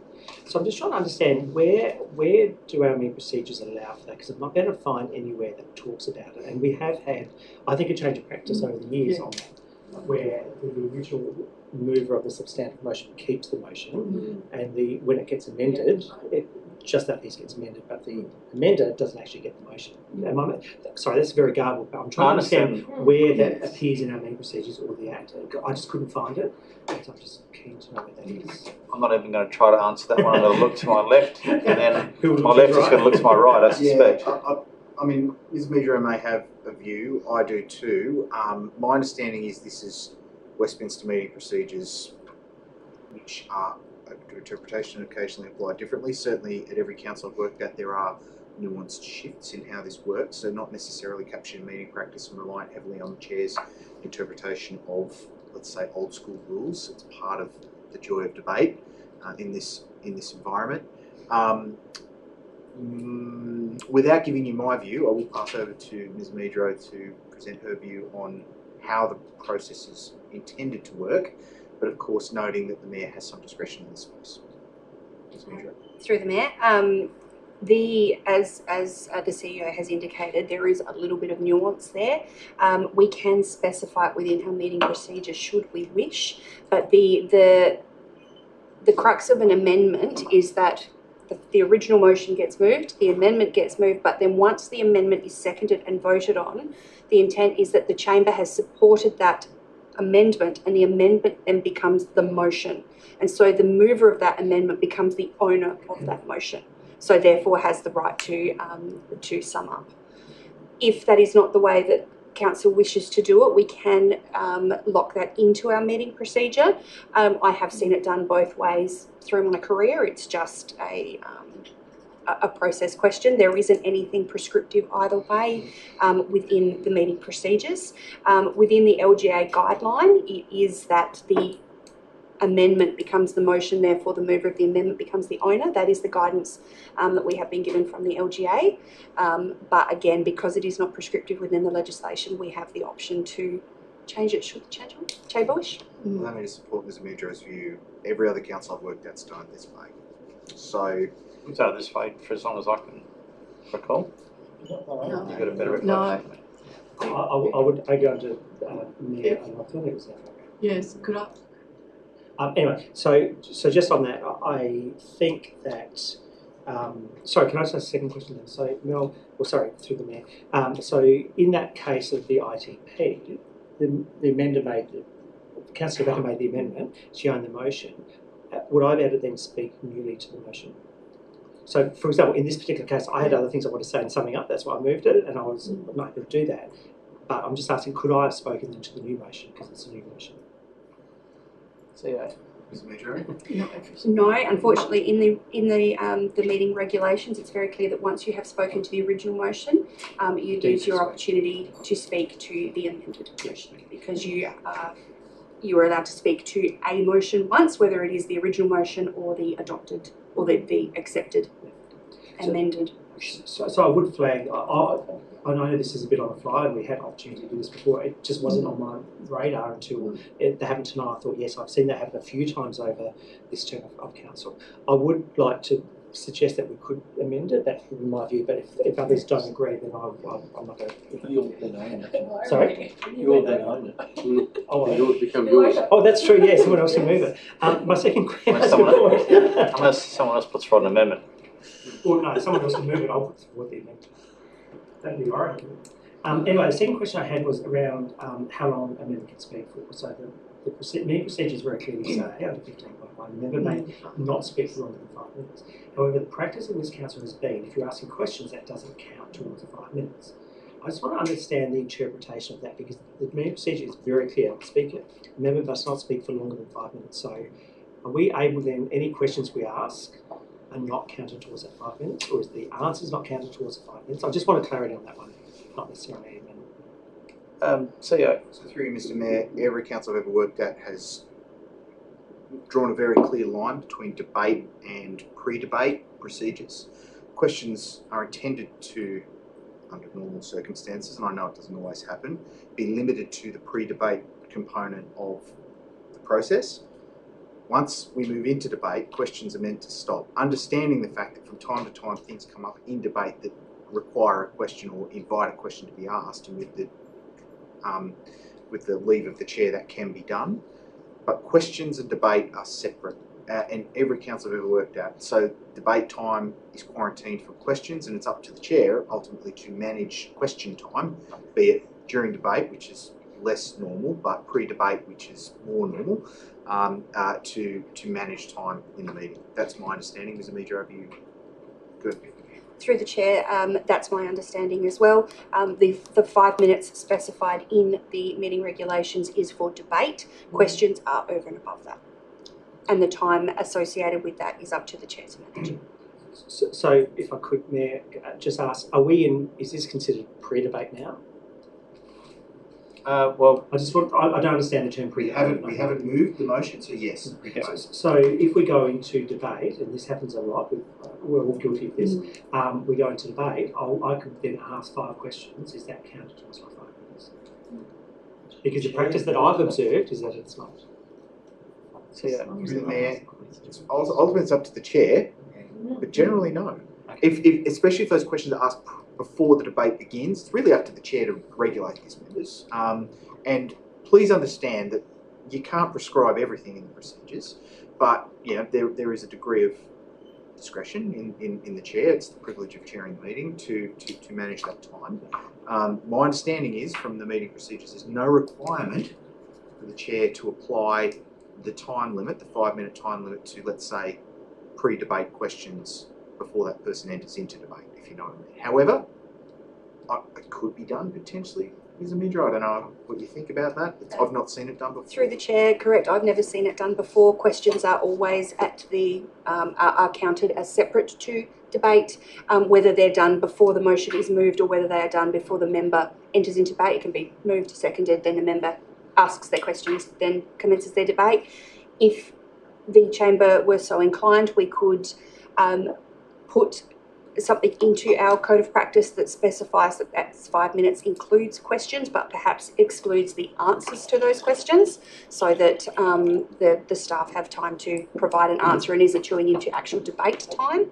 But that's up for the chamber to decide. There is a mechanism to do that should they wish, if they wanted to limit the number of questions or the delivery of the questions by the member. Also worth pointing out that questions are not a guaranteed right. The chair has the capacity to say no to questions and not offer a question through to the staff, or indeed to answer it themselves.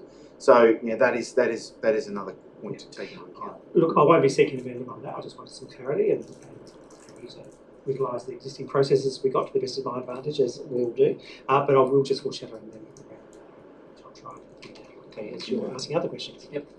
Councillor Bennett. Yes, I have a question, because I've seen over the last, say, about 2 terms, that questions are now starting to be asked before we even have a motion, a mover and a seconder. So I'm just wondering, how do we manage that? The way that I believe it's managed is that the mayor will allow, stop the debate, what is it, Suspend. So yes, that's to me the more appropriate thing to be doing, instead of this increasing practice of people, even, it should be called for a mover and a seconder, instead of the other way around, that we're getting increasingly number of questions being asked. So I just like that teased out. And also, the other is time. Is that a question, Councillor? The other question is that I think I'm correct in asking about that if an elected member wants to make a personal explanation, then that is separate and not counted as part of your 5 minutes. And so I'd like an answer to that. I don't really understand what you mean by personal explanation. It's in the rules. Sorry? It's in the rules. That still doesn't mean that I understand Yes. it, so that's why I'm asking the question. Ms. Vidra?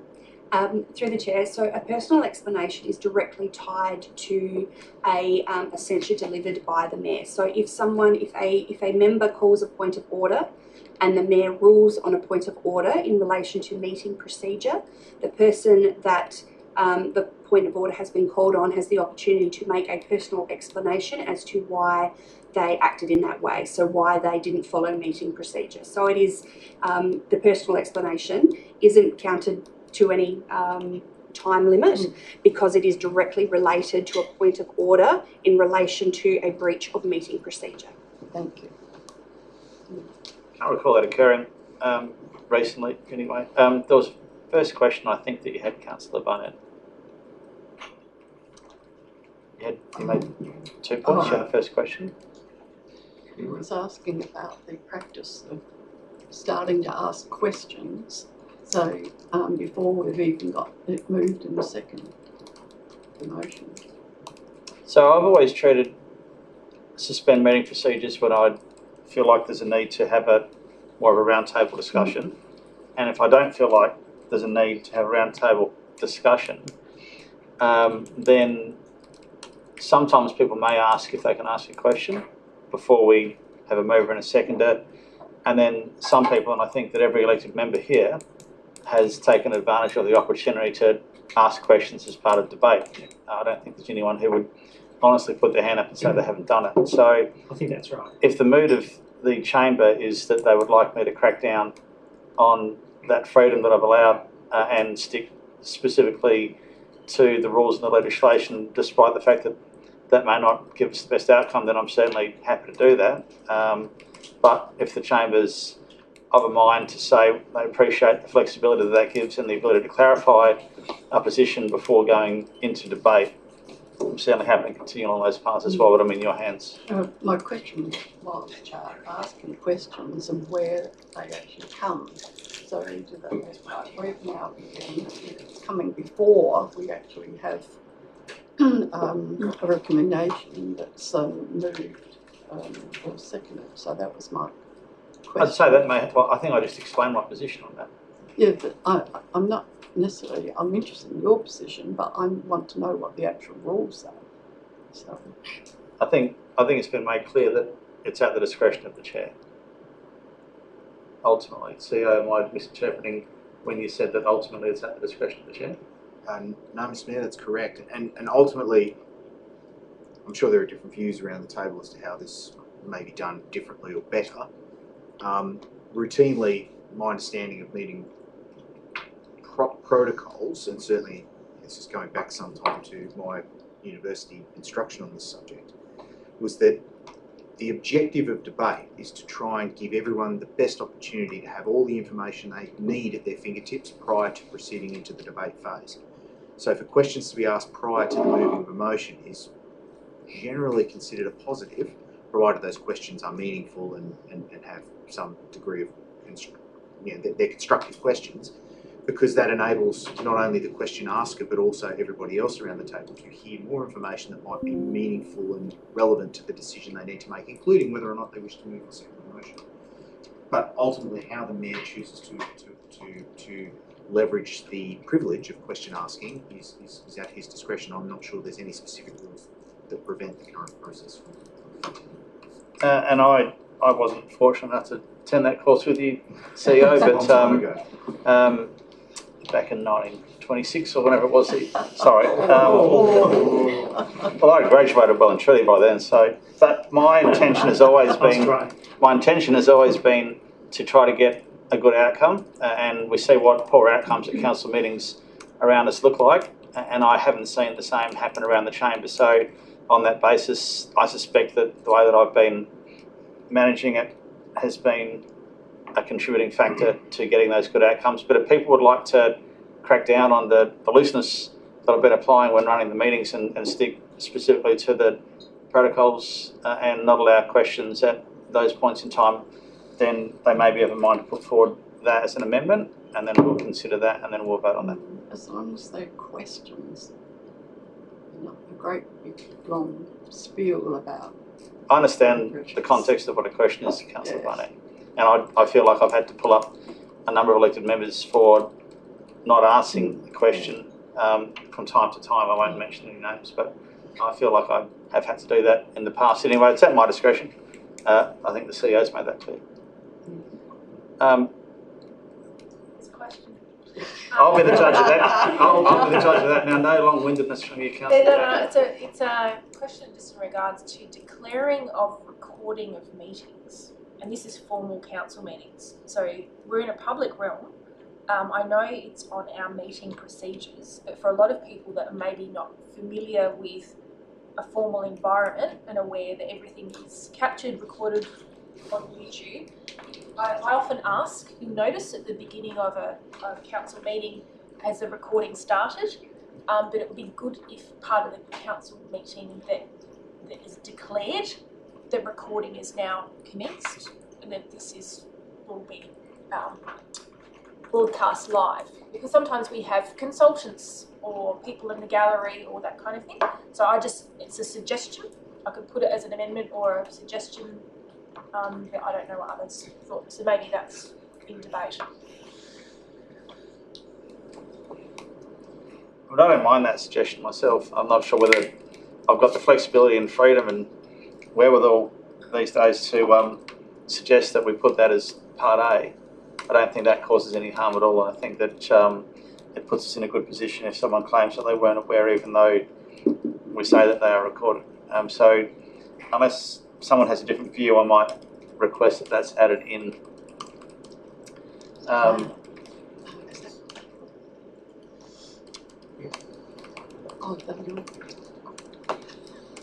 So I think part A, I'm not sure whether that needs to be in there, because I think that we've agreed that that's how it happens, unless someone is suggesting they would like that not to happen. Are you That's suggesting? not how it happens now. No, have it in writing. Oh, sorry. Yeah. Okay. Have it All in right. So, sorry, now my words, I've given to you. Oh, okay, cool. Yeah. So let's go part B and welcome anyone else who wants to put anything forward. And we may be. We can't take it in parts, can we?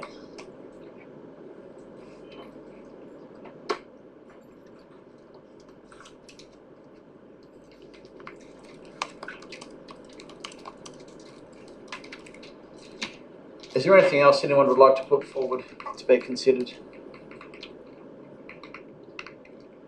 All right. So we've arrived at those two. Councillor Barnett now. Sorry. So, what am I speaking with it, or am I asking a We don't have question? it. I'm allowing questions at the moment. Oh, thank Councillor you. Barnett, and Thank you. When it's time for someone to move it, I'll call for a mover. Thank you. So, my question is this an appropriate place to put in the amendment about where we want to make it quite clear about if there are diagrams or come up that they're not to be photographed. We had some discussion about this before, and this is. I don't think it is, because I think the discussion was, mostly around a workshop environment. They were the examples I think that were given. I'm not sure, it may not exclude a meeting, but I think specifically we were talking about a workshop environment, and this is not really talking about protocols around workshops. This is specifically targeting meetings, and we wouldn't customarily be presenting material along those lines at a meeting. As far as I can recall, that would be more of a workshop environment. So I think that would be more appropriate to consider a motion at a future meeting, Councillor Barnett, or anyone who was of a mind to try to tidy up that, but I don't think that belongs in here. Yeah, I agree. If there's nothing else... No. Oh, no more questions? You may ask a question after you've moved it, but I may or may not allow you to be answered. See how I'm feeling on the night. All right, there are a couple of good, sensible suggestions. So I now will call for a mover. Councillor Green. I've got a question. I'm not taking any questions. Okay. Look, I think this has been good debate. I want to just be very clear that my commentary around both of the issues I raised around speaking on 5 minutes and the one around the amendments in no way reflects on the chair, it reflects on the chamber. And I think that's a difference. I just want to make that point.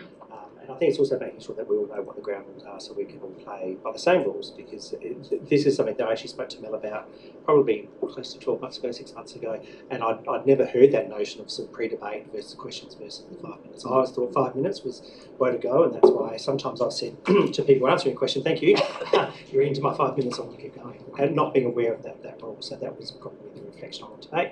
I think it's good. This is great that we get to look at this every year. It's good that this will probably won't be looked at again before the end of the term, I don't think. So this sets it up for whoever's sitting around this table in 12 months' time. So certainly endorse it. I don't have any questions, Mr. Mayor. I wouldn't dare. Driver, mover, seconder. Let's go again because there was a dead hands down. Driver, seconder. I saw Councillor Barnett first, sorry. Thank you. Good. Still got good reflexes. Anyway, that's part of my 5 minutes. Yeah, I agree with Councillor Corey. I mean, we do have good discussions, and we have a bit of fun at times. You can't all be, drowned down by the bureaucracy and red tape, the Westminster system that we sort of inherit. So I think there's always room for improvement and things, or there's room for. I mean, generally, I think we are well behaved, but it's good to have it clarified, as Councillor Grigg said. So we will perhaps understand now, at least for a while, about this. Thanks. Thank you, Councillor Barnett. Any further discussion, Councillor DeBack? Yeah, look, really. Please don't make an amendment. And look, thanks for raising this. I really appreciate it because I didn't actually realise the impact. So those who know me know that I vary and amend motions a lot. But it's so important. If because a wise man called David O'Loughlin, if he's watching, once said to me, if you don't get policy, you don't get budget, nothing happens. So if I can make policy better and I can get something in the budget, that's what makes a difference. But one of the things I would say, I do ask a lot of questions. We got a 630-page agenda on Thursday. We have to consume that. We haven't been privy to those draft policies prior. I would suggest by way of efficiency, sometimes if they're available on the elected member portal a couple of weeks out, I don't have to do any of this because I've got the time to absorb and that kind of thing. So that's maybe just some feedback. Just in regards to meeting procedures, I am not backwards at coming forwards. I will always ask questions and I'm sure the Mayor can put me in my place, that's no problem. But what I would like to see is maybe soliciting of opinion by name of other councillors that haven't spoken. Because I think sometimes I'd really like to hear from other elected members and hear amendments and variations. And I haven't really heard it in this term. So we've got some time left, so I'd encourage those that often don't change motions or speak to motions, even if you speak to the Mayor beforehand, because it makes for a better policy if we all have input. Or if you don't like something, say it. So I think this is really, really important, policy and meeting procedures. So I'm very supportive of the changes made, and I didn't realise that was the issue. So I'm sorry. No, don't be sorry. Yeah, sorry. Thank you, Councillor Becker. Councillor Standard. I think generally the way that we manage time and the way the Chair manages time is perfect. I don't think anybody around the chamber abuses the privilege of asking questions beforehand. I don't think, even if there's a question during debate, I think, if clarity is king. If someone doesn't understand something, you want them to understand it. As CEO said, the reason for debate is so that we all understand what we're about to approve or disapprove of. And I don't think anybody around the chamber abuses that. I think the level of, I won't even call it leniency, but the level that you've got managed at the moment seems to work pretty well. And I don't think anybody abuses that. On part B, we inform the gallery that the meetings are a live stream thing. I personally would like even something a little bit more than that, where we have, I don't know whether it's a little box that says live, a little green light. I sometimes look up at the little camera up there and see it's green. Sometimes it's green, sometimes it's blue, sometimes it's red. That one's red. I don't know whether that one's recording or whether that one's not.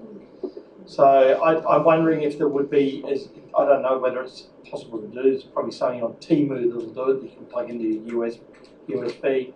Is there a visual way that we can look up without having to ask if the Mayor says that we're about to go live? If you're over there getting a drink or something like that, it'd be nice if you missed that, to see that we've got a little visual indicator that we are live. Other than that, I agree with every part of this. Any further discussion? Just from my perspective, I've got pretty good help on my left and right that I put my confidence in, and they'll pull me up, which they do if I'm treading a fine line. But I think that the fluidity and the openness that we've got as a group is really productive, and I'm happy to continue as we currently do. If there's no further discussion, I'll move back to Councillor Groot to sum up, and you've got 5 minutes, no more. I was going to introduce new material. Oh, no, I'm not going to do that. No, look. Oh, you almost got me. Thank you. To Councillor Standard's point, I think we should also get one that says applause and boo, and maybe some other things as well. That could be a bit of fun. But look, I think, to Councillor Becker's point, I think it's a really valid one. Whatever we do, we're all aiming to get good policy.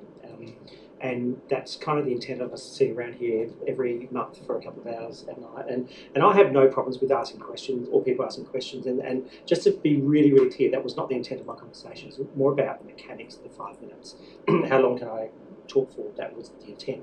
And I think some would call it looseness. I would call it flexible meeting procedure practices, I think, work for this council. It's worked for a long, long time, and I think the current mayor continues that tradition. And I had the absolute pleasure and privilege, and thank you, Melanie, for booking me into this training at the LGA a couple of weeks ago, and talking to some colleagues from other councils. It's really interesting to hear their experiences of meetings, council meetings, and it's a very, very different experience to ours. And so I think the fact that we've got a functional, very functional council that does some great things and some, some great things, some other things as well from time to time. But don't ruin it. Sorry? Don't ruin it. No, okay. Do some great things. But I think it's testament to the fact that we do have that ability to be a bit flexible and change. And I think that's really important. So I wouldn't want to do anything to change that. That's why my intent of the amendment was not around that, but more around these. I certainly agree with the YouTube comment as well. I think that's always good to do. Council standard, it's that camera there. I can see it now along with the other 6 subscribers.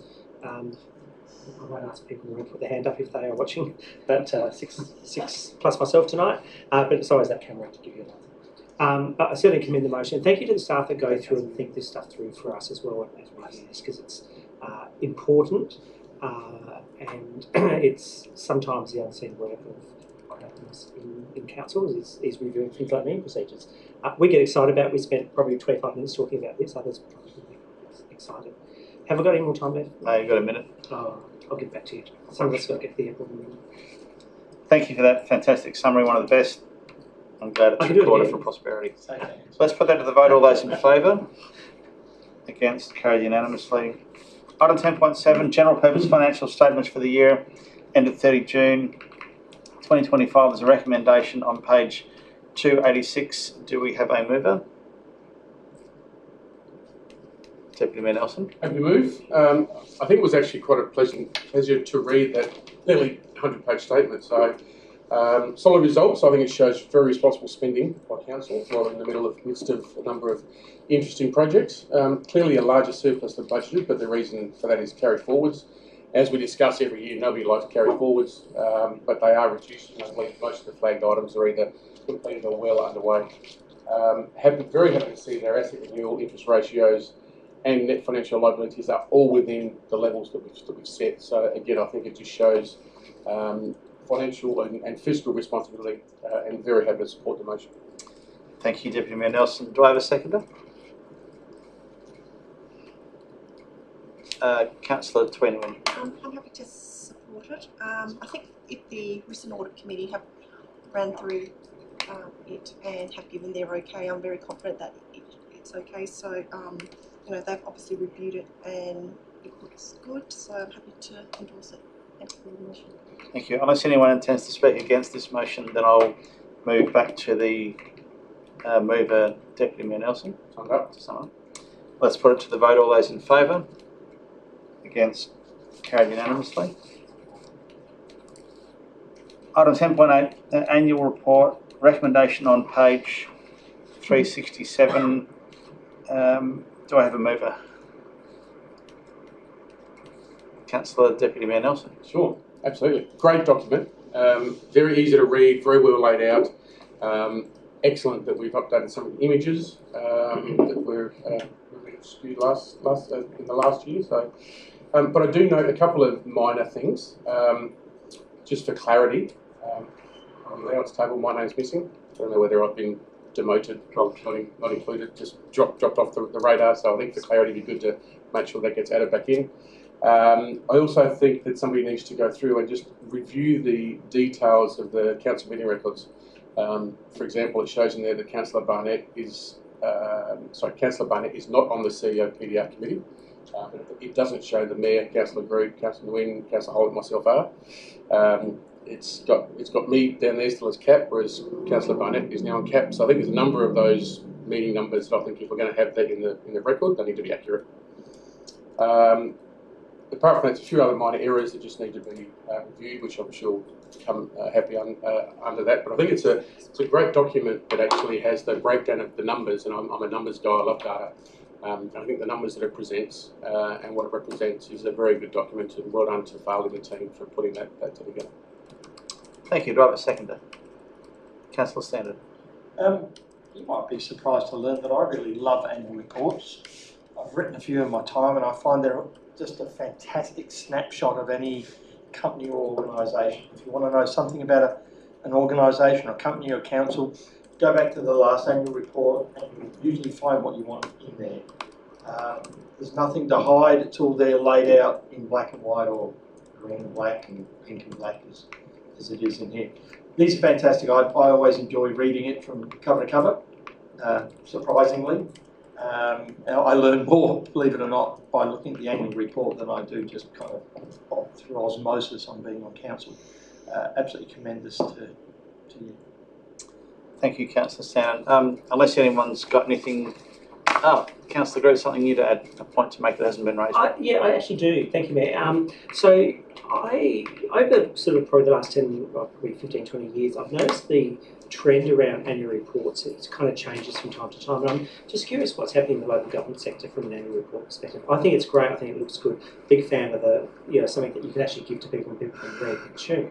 But a lot of organisations are now going to something which is a black and white statement. So, reporting what they have to from a legislative point of view, which saves a fair degree of work. And I'm not suggesting we should go down this path, by the way, but I am interested to know, and I'll pose this as a question if I dare, just interested to know what's happening in the local government sector. Local councils going down that path of saying, here's our legislative reporting for the year, and kind of use some of this in other ways, which might be a social media post, or it might be in the newsletter, or some of the magazine, or other ways. I'm just wondering if you could provide any commentary on that. I feel that might be a question one to take on notice. It might require someone to, unless the CEO has got a view on that. Through you, Mr. Mayor, I can say from recent experience reviewing at least a dozen other councils' annual reports for various reasons, they're all moving towards a more readable, legible, consumable format, trying to move more towards infographics, cater for a greater portion of readership and make them more accessible. Ms. Taylor, I'm sure you can add your 2 cents to the trend. Thank you. Through the Mayor, I think too, it's a really great way to tell council's story, and we don't often, because they're like a print media and that kind of thing as well, I think it's a really good record keeping of our story as well, and it goes in the State Library, it's kept, so I feel like that community sense of what we're actually doing tells a bigger story, as well as that snippet of data, and you're right, local government is starting to use that as a mechanism to, I guess, highlight the great work that it's doing in the community, not just, I guess, the financial statements. Said that. Thank you for acknowledging how much work goes into this document. To take the raw data and turn it into something that actually is consumable is a heck of a lot of work from Farley and her team. The entire executive and leadership team are involved to some degree in explaining the story of what's happening across the council. Members, if you want to make it easier for us, we'd be all on board with that, because it does take a massive amount of time to do this.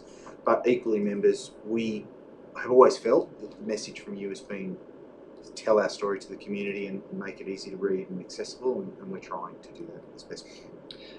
Look, I agree. These things are time-consuming exercises, having come from an organisation that did the same sort of very artistic, very visual type of annual report. I had people working on it for months, literally. So I'm not making any suggestions that we should do it differently. But if we were to go down a path of legislative reporting, we'd need something to replace some of the storytelling that we'd need to do, and whether that's more work, less work, or the same work, I'm not sure. But anyway, I think it's a fabulous document. Thank you very much to the staff. Thank you. Councillor Bowen, and then Councillor Turner. I love our annual reports. I've got, I think, nearly every single one of them that we've started putting out since the last booklet, going back to the 1990s, I think. And I found them invaluable from a history point of view. When we were the history group, we were doing the history about Prospect. There's an amazing amount of information in there. And you can get a really good longitudinal historic viewpoint. So, so I think they serve more than the legislative and the, explaining our story. I think there's also that aspect to it as well. They tell us what we're doing as a city, and what our residents have been doing. So it's a very valuable piece of documentation. Thank you, Councillor Bowen. Councillor Twinnerman. Thank you, Farley, for your team's effort. It's amazing. I love it. I love the colour, I love the picture, inclusivity. The only one thing that I would probably say is the font. I reckon the font is probably maybe a little bit too small, maybe because there's so much writing, but I, you know, over the years I've heard some residents saying like, you know, it could be a slightly bit bigger, but I love how it tells a story. You've got some numbers in there. The children can pick that up and, you know, go have a conversation about it. So the work that has gone in here is enormous. So I really commend this report. Thank you. Councillor Hull. Look, there's not much more to say. I think everyone's said it, but I think this report's great. It just goes into so much detail. Just seeks to cover everything. You know, lots of information for people, easy to read, and look, it's just a great document to go through. No, I fully support it. It's good work, team. Thanks, Councillor Hull. If there's nothing else to add, I'll head back to Deputy Mayor Nelson to sum up. I don't think I can say much more than the praise that I think you've given. I mean, we know how much work goes into it. It's a magnificent document. And just mimicking what everyone else here has said, thank you very much to the communications team and the executive, so well done. Thank you. Let's put that to the vote. All those in favour? Against? Carried unanimously. Item 10.9, Audit and Risk Committee meeting recommendations, page 4 to 8. Noting that we're looking for someone to move this recommendation, choosing to endorse or reject part 2 and part 3, which is, as we all would know, is simply authorising the Mayor and the CEO to sign various certifications. So, is anyone of a mind to move this either way? Councillor De Backer. So you're endorsing? Is there a seconder? Councillor Grigg, would you like to fetch the motion?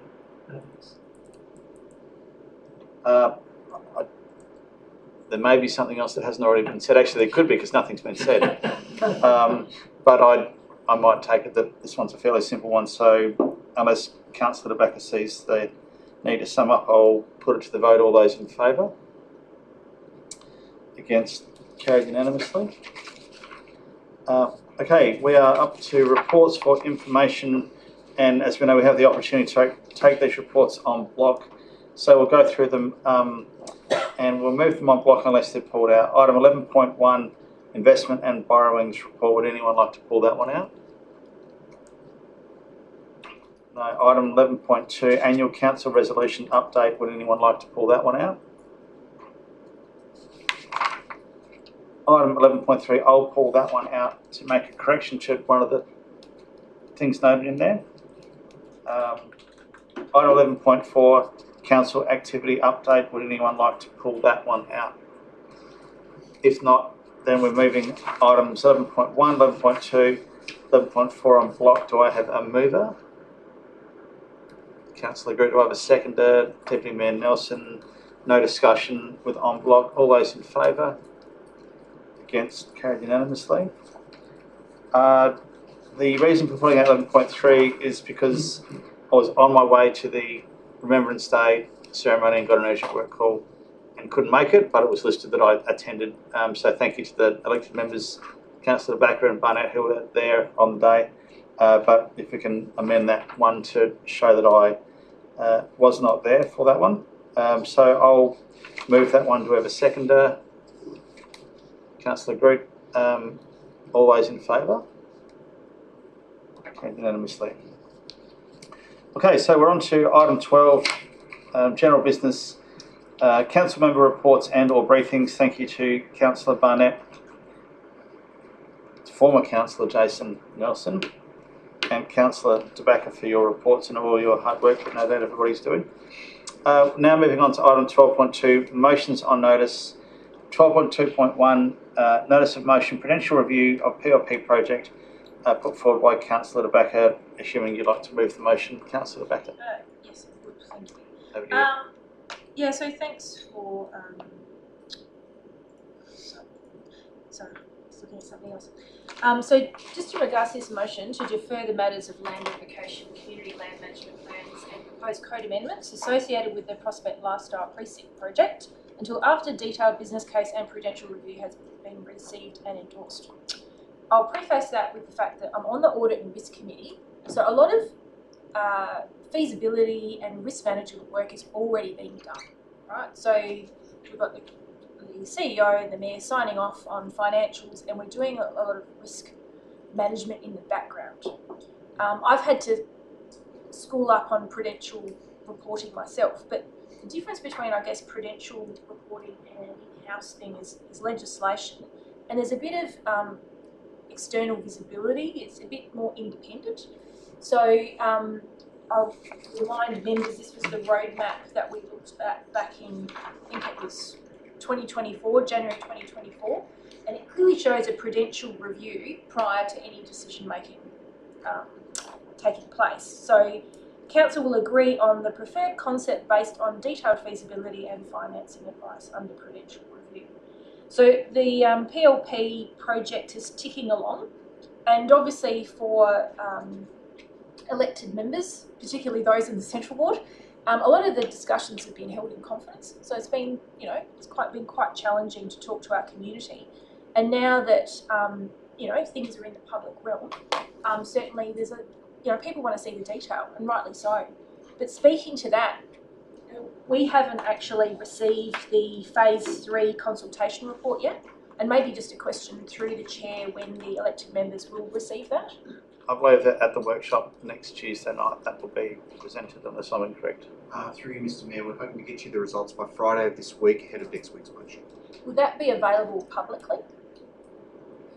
So ultimately, Ms Taylor, my understanding is going on the engagement hub, is that correct?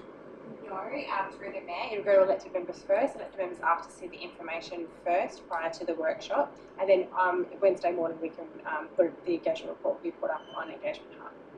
Noting that's 2 weeks before the council report is due to go. Yeah, 2 weeks for the committee to be able to review that. Excellent. Okay, so just further to that, so just going back on the roadmap journey, back on in January 2025, the roadmap included clearly showed a prudential review ahead of any decision on land revocation. And then when we went to the July meeting, there was a decision by council, and I had to go back. I actually didn't call a division, which is quite unlike me, but it was a 0.2. And council actually decided to change the roadmap so that the prudential review will now occur next year. So still not a bad thing, because at the end of the day, if council make a decision to revoke the land, it goes to the minister, then comes back to council to make a final determination. My query with that is that some of the reasoning given in that July meeting from the team was in regards to trying to get this done by a certain time frame and before caretaker period. And I know myself, and certainly my fellow councillor Mark Group, has been saying, look, there's no rush on this project. Some may feel differently, but I'd rather do it properly than quickly. And I think we are, but it's moving very fast. So there's questions, for example, like we've only just found, seen the figures for a shopping list. That was presented in a workshop. We haven't received, I think it was a quantity surveyor information. So will the quantity surveyor's report come to the meeting in December? We were talking about their shopping list of $60 million or $50 million or whatever it was. Well, I could confirm that was prepared by a quantity surveyor, but that wasn't a fixed and firm. That was a reasonably high-level estimate based on current information at hand. So that was prepared by the quantity surveyor, as far as I'm aware, unless I'm wrong, CEO. So through you, Mr Mayor, that $60 million number is a high-level estimate, and that is far from a sticker price, and that was made very clear at last week's workshop. The challenge of presenting that in detail with a pick list of priorities before December is not possible, and that's been outlined in the CEO comment. And I think this is the concern. So currently, there's a shopping list of stuff that we don't know the price, we don't know the service level, like it's a SANFL quality, it's an AFL quality. I'm looking at other, I think there's Central Districts, the Elizabeth Oval is currently being redone, and that had a price tag of about 70 odd million. So you don't know what you don't. So back up 1 more minute, if that's okay. Okay, no problems. So all I'm doing is encouraging elected members to consider looking at prudential review and bringing that forward ahead of the decision making that we're looking at in December. I might not get support around the table, but I've put a little asterisk there and just saying, look, it's okay for us to ask for more information. Even if we don't get a prudential review, I'll certainly be asking for information to be tabled to enable us to make informed decision making. So I encourage you to support the motion, but totally understand different points of view. Thank you, Councillor Baker. Do I have a seconder? Oh, Councillor Green. I was hoping someone else might, but really, just giving them the opportunity to, just in case. Look, to be honest with you, there's not much more I can add to what Councillor Baker said, but I would probably change one phrase that she used, where she said do it properly rather than quickly. I would probably change it slightly to do it thoroughly. So I totally agree with the concept or the notion around this is our time frame, we own it. I've said this before in the chamber, you've all heard me say it, we can slow down, it's okay, and others will argue opposite that, that's democracy. But I think the prudential report is a really important part of this process, and I would agree with Councillor Baker, and thank you for bringing the motion. Thank you. I might lead from the chair on this one. So I strongly agree with the need to carry out a prudential report, whether it's legislatively required or not. It would be the right thing to do, regardless. However, I strongly disagree with doing that now because there's a significant amount of information that isn't known at this point in time upon the basis of which to run that prudential report. There's no way we can run a prudential report without understanding where the land revocation is going. There's no way we can run a prudential report without knowing where the code amendment is going. Having spoken to people who are experts in that area, they've passed on that it would simply turn into a gap analysis, and then we would have to redo that prudential report at some point in time down the track when all the information that we require to thoroughly do it is available. So, for the record, strongly in favour of a prudential report at the right time, and for me that right time is once all the information we need is at hand, and then we will make a decision, because we're not making a decision on committing anything until land revocation, community consultation, code amendment, prudential report, more consultation, and then at some point in time when all the information is together and we can have a thorough assessment of everything, then it's the right time to make a decision. So if it comes to a tie, which it may do, then I won't be supporting this motion. Deputy Mayor Nelson. Yeah, I actually spent a lot of time on this motion on the weekend, and I'd like to thank Councillor De Backer for bringing it to our attention. And I'm going to read what I wrote because I don't want to get anything of all my research and everything else. I don't want to get that wrong. So, while I do support absolutely the importance of prudential review, I won't be supporting this motion. The current roadmap already includes a review aligned with our policy and the Local Government Act. However, as per the roadmap, and as mentioned by Councillor De Backer, a review requires a final design and a defined business case, which we just don't have.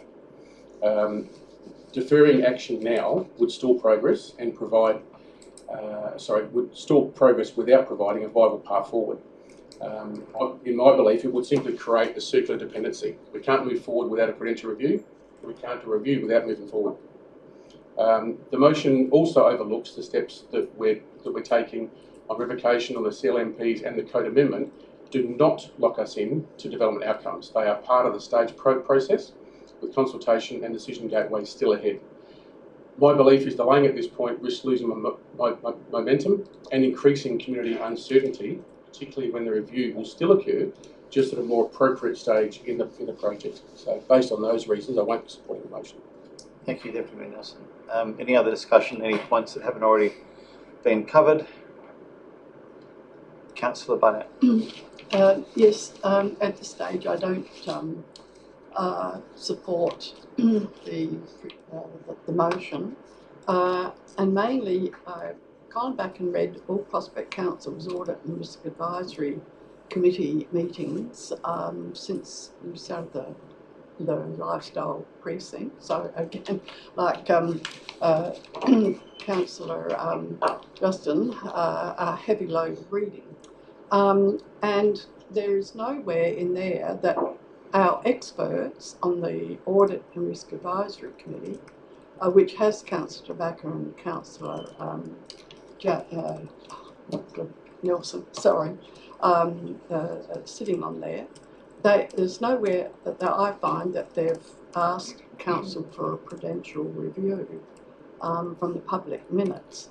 And also, Councillor Matt Mayer sits on there as well. So I think that I'm correct in saying that at this stage, our Audit and Risk Advisory Committee has not asked for a prudential review. So, sorry, just lost my word. So they're receiving the information that then gets distilled to us, and so they've not raised any concerns that I know of without actually attending any recommendations in relation to the investment and borrowings report. And we have had some, on the 14th of July 2025, the Audit and Risk Committee received an update on the endorsed Prospect Lifestyle Precinct Master Plan, including a summary of key risks associated with Phase 2 roadmap. So all three, we are in roadmap situations. We are trying to gather, listen, reach, understand implications and all that sort of type of thing. So that report outlined the overarching risk management strategy and following the Audit Committee's review. And so all the way through, we've got other risk management teams analysing all these and bringing to all of this, and looking about contingency timelines. Councillor Bennett, 1 more minute if you need. Right, and so again we've had that revised roadmap to us at our Ordinary Council meeting on 2025. So we've been going through all this process, and as our CEO stated, that the project roadmap is intended as a flexible tool and does not commit Council to any specific development outcome or delivery model at this stage, acknowledges the project roadmap may be revised throughout the project. So we've got emerging information, we've got stakeholder feedback, funding opportunities or Council direction. And so we've got a prudential review coming in May 2026 after several significant decisions would hopefully have been made. We are approaching the prudential review triggers under the Local Government Act, and so I think until we get to that stage, it's not, we're still in the gathering information stage. So I think it's premature to ask for a prudential review. Councillor Tweedawin. I understand and appreciate the Councillor Tobacco's concern, but I can't support this motion. It overlooks the fact that the steps we are taking, like the land, the community land revocation, the community land management plan and the code amendment, don't lock us into any specific development. They're simply a part of the process, and we still have time for further consultation, feedback and further decisions as we go. The review is still happening, and hitting pause now would only create unnecessary worries in the community and risk damaging their trust in us. Back in July 2025, Council voted on item 10.1, the Community Lifestyle Precinct Phase 2 roadmap. Even though it wasn't unanimous, the motion passed, and I think we should respect that collective decision and move forward and keep moving forward. I believe we should stay on path, on the path that we are going, have confidence in the guidance provided by our professional consultants, and stay focused on what we genuinely believe is best for our community. because that's where the focus and our intention should be. So I unfortunately won't be able to support this motion. Thank you. Any further discussion, any points that haven't already been made? Councillor Holloway. Look, I do support a prudential review, but it's just not the right time now. Others have covered why. I don't think we have the detail yet. I think it's premature. I also just want to mention that, you know, it's been stated we're just going too fast and it's not thorough to not have the prudential review now. I think that's just an assumption. It does not mean it's not thorough because we don't have it now. We've actually got reasons why we're not having a prudential review now. And I think we're taking the right steps to do this as a process and wait to have it later when we're able to present more details. We know exactly what's happening. It's a more certain and thorough prudential review if we just do this following the land revocation, community land plans and code amendment stage. So thank you. Thanks, I Councillor. can't support this. Yeah. Thank you. Any further discussion? If not, I'll head back to Councillor De Backer to sum up. Back to sum up. Look, and I understand there's different thoughts around the table, and look, I wear two hats because I'm on the audit committee as well. So they just want a prudential review at some point. And they've gone through the risk process, and a lot of what's being done in the audit and the risk committee will be embedded in that prudential review. I go back to the fact that initially our roadmap showed that that information would be available to us. And it's not just us, it's also to our community. So at the moment, there are pictures we're showing. We don't have a business plan to say, we've got some numbers that we say, oh, if we don't do this, then our rates are going to go up by a certain amount. That's an opinion. We could cut services to fund. We could increase rate to fund. We could do a combination of two, and we haven't really looked at that information. So as everyone who knows me knows, I like the data and I like the detail, and a lot of our community do too. So you can see in the motion of actually it's not just the prudential review, it's also the business case and how that's formatted and how that comes to us. So I think you'll find there's a lot of people in the community are looking for this detail. So if it's not a prudential review, we have to have something quite detailed when we're talking about community land. Because a revocation of community land is a big deal.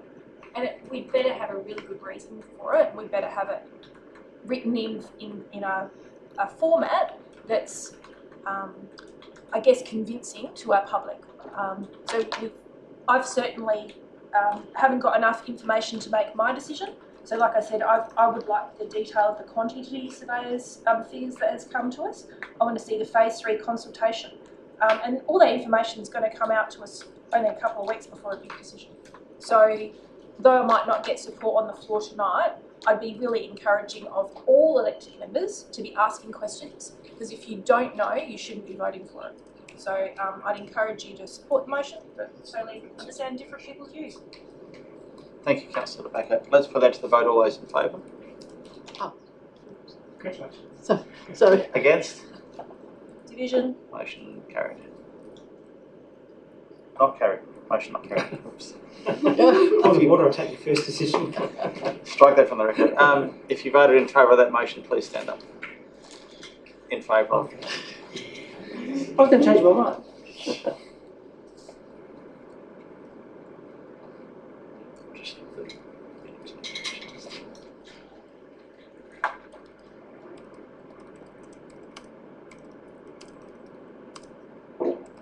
Okay, item 12.2.2, another motion put forward by Councillor De Backer. The recommendation on page 702, Councillor De Backer moving, and would you like to speak to the motion? Yes, I will. So it's just in regards to the recent state government actions in regards to the Great Adelaide Regional Plan. So just so you know that the council has endorsed the Greater Adelaide Regional Plan, and a bit like any master plan, it's got different stages.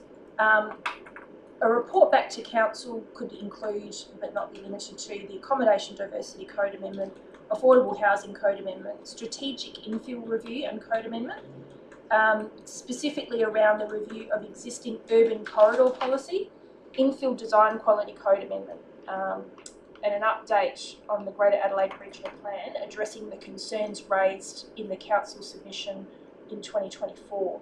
So just as a bit of background, obviously I'm on the Strategic Planning Advisory Committee. It's called. It's late in the night. But the Strategic Planning Committee deals with a lot of things to do with planning and code changes. And really, to most people, it's a bit of a yawn because it's very technical.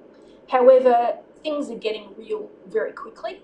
So if you have a look at the next page, you can see all our corridors which run through our city, affecting Broadview, Collinswood, Thorngate, Prospect, Medindy Gardens, Nailsworth, Sefton Park, Prospect, Ovingham, Prospect. So these are all areas that have the urban corridors running through them. They're zoned 4 to 5 stories in most instances, and there has been a review at a state level of urban corridors to rebadge them as a strategic infill. So the Greater Adelaide Regional Plan has morphed into a digital platform. So I was going to ask for a hands up, but that's a bit teachery. But I don't know who's actually been and seen the Greater Adelaide Regional Plan online. Yep. Because it used to be a PDF document, now it's actually like an interactive document, so I found it hard to print out. But the page that I was interested in actually features Prospect, and it talks about height and interface policies are essential for providing well-designed buildings. Some corridors have limited capacity to increase heights due to their depth, while others provide maximum opportunities. Allotments with a depth greater than 50 metres or where there is potential for land to be amalgamated to achieve this provide greater opportunities for building height and housing while maintaining appropriate interface with adjoining properties. So this is all the urban corridors, and the state government is re-looking at this at the moment. So I guess there's a lot of conversations probably being had at mayoral level with state government to do with zones and potential strategic infill sites. But I think for elected members and the community more broadly, I think it would be really useful to get a bit of a picture, especially ahead of a state election, to see what does that look like for the next, 2 years, 3 years, 4 years, because that will have a big impact on how we manage our long-term financial plans and that kind of thing. If we're looking at more than 2 or 3 strategic infill sites, now that may have to be in confidence because there might be particular sensitivities around some of the sites. But I think not knowing, especially amongst the community, is the biggest concern. So look, it's just a request for further information, and also to address the concerns already raised by the Mayor, sorry, not by the Mayor, by the committee, and the Mayor sent the letter, just in regards to issues to do with successive loss of car parking opportunities and parking shortfalls, and some of the issues to do with building quality. So you've got less than a minute to go. Thanks. That's fine. So look, it's a report back to council. I know we had some items of this in our committee, but I think more broadly it would be really good if that came back to council for just an interim report. Thank you, Councillor Backer. Do I have a seconder for this motion? Councillor Gregg. Again, offering opportunity to others. I will take the same approach as I did last time. I think Councillor Back has covered everything in great detail in terms of why this is important, but I just note the CEO's commentary, which I think is on page 705 of the agenda, which says that a report could likely be prepared for the January 2026 meeting, taking into account other meetings that happen between now and then. I think that's a perfectly reasonable time frame. Yep. I presume the Murphy does as well, so on that basis I'll support the motion. Thank you. Is there any further discussion? Councillor Barnett? Yes, I'm just wondering, as a member of the Council's Strategic Planning and Development Policies Committee, that it would be useful to actually, I think there's the cart before the horse here at the moment. I think that these matters should come to the Strategic Planning and Development Policies Committee and have reports on those. We're already going to be discussing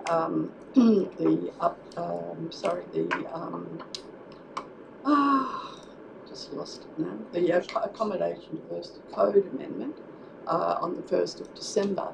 So I would prefer, to sort of the cart seems to be before or after the horse. I'm so tired, I don't know yet. But anyway, I prefer to see these topics be coming to the Strategic Planning Development Policy Committee first, and then have some, try and tease out some things there. And then there's nothing stopping us having workshops on these at a later date, sort of guided by the Strategic Planning and Development Policies Committee. There's a lot of work in this. There's a lot of report writing, and it's a lot to distill. And I think my experience has been at the Strategic Planning and Development Policies Committee, we can distill a lot of all that and try and make sense more out of it to then come to council. Thank you, Councillor Barnett. Any further discussion, Deputy Mayor Nelson? Thank you, Mayor. I kind of feel like I'm picking on Councillor Tobacco tonight, and I don't mean to. It was me last time. It was you last time, correct. I actually spent a lot of time on the weekend on this one too, and I've got a real interest in this.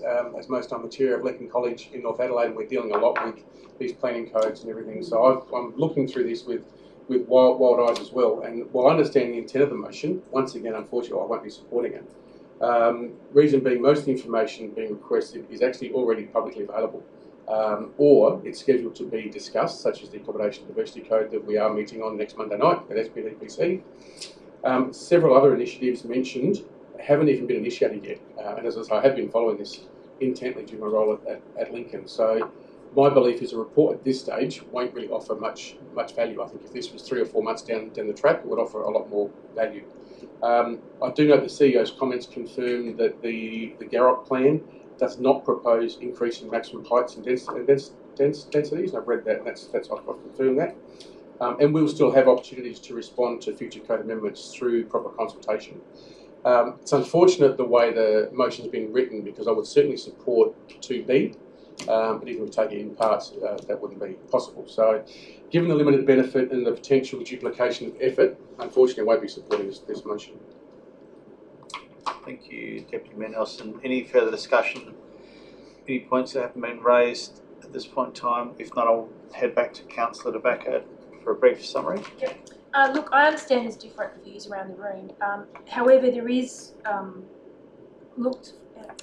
review of increased density, and I think we do take this to the committee. But why I'm doing this in the forum at a council meeting as opposed to a strategic plan meeting, which doesn't go out on YouTube, is the fact that I think our community needs to be alive to this, because you've seen planning change over the last, say, 5 to 10 years. Council used to be much more involved. It used to have 2 to 3 people on the table when it came to planning matters. Now we've got 1, and that's optional.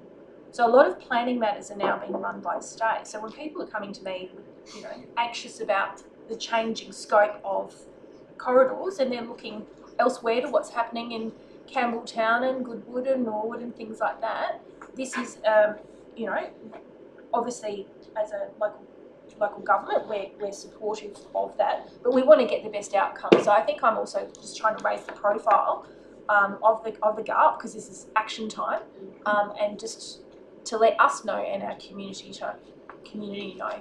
So if you're not supportive of the report coming back to council, and it could just be a verbal report. I mean, it might just be, this isn't happening now, this is happening in 3 years, or we don't have anything to worry about here, or actually this could really affect us. But I don't know. So I'm asking the question, and we'll put it to the vote. Great idea. Let's put it to the vote. All those in favour? All those against? Motion not carried. Motion lost.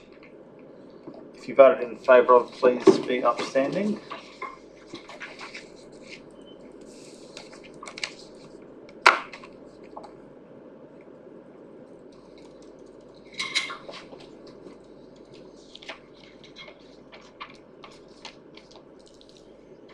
Thank you.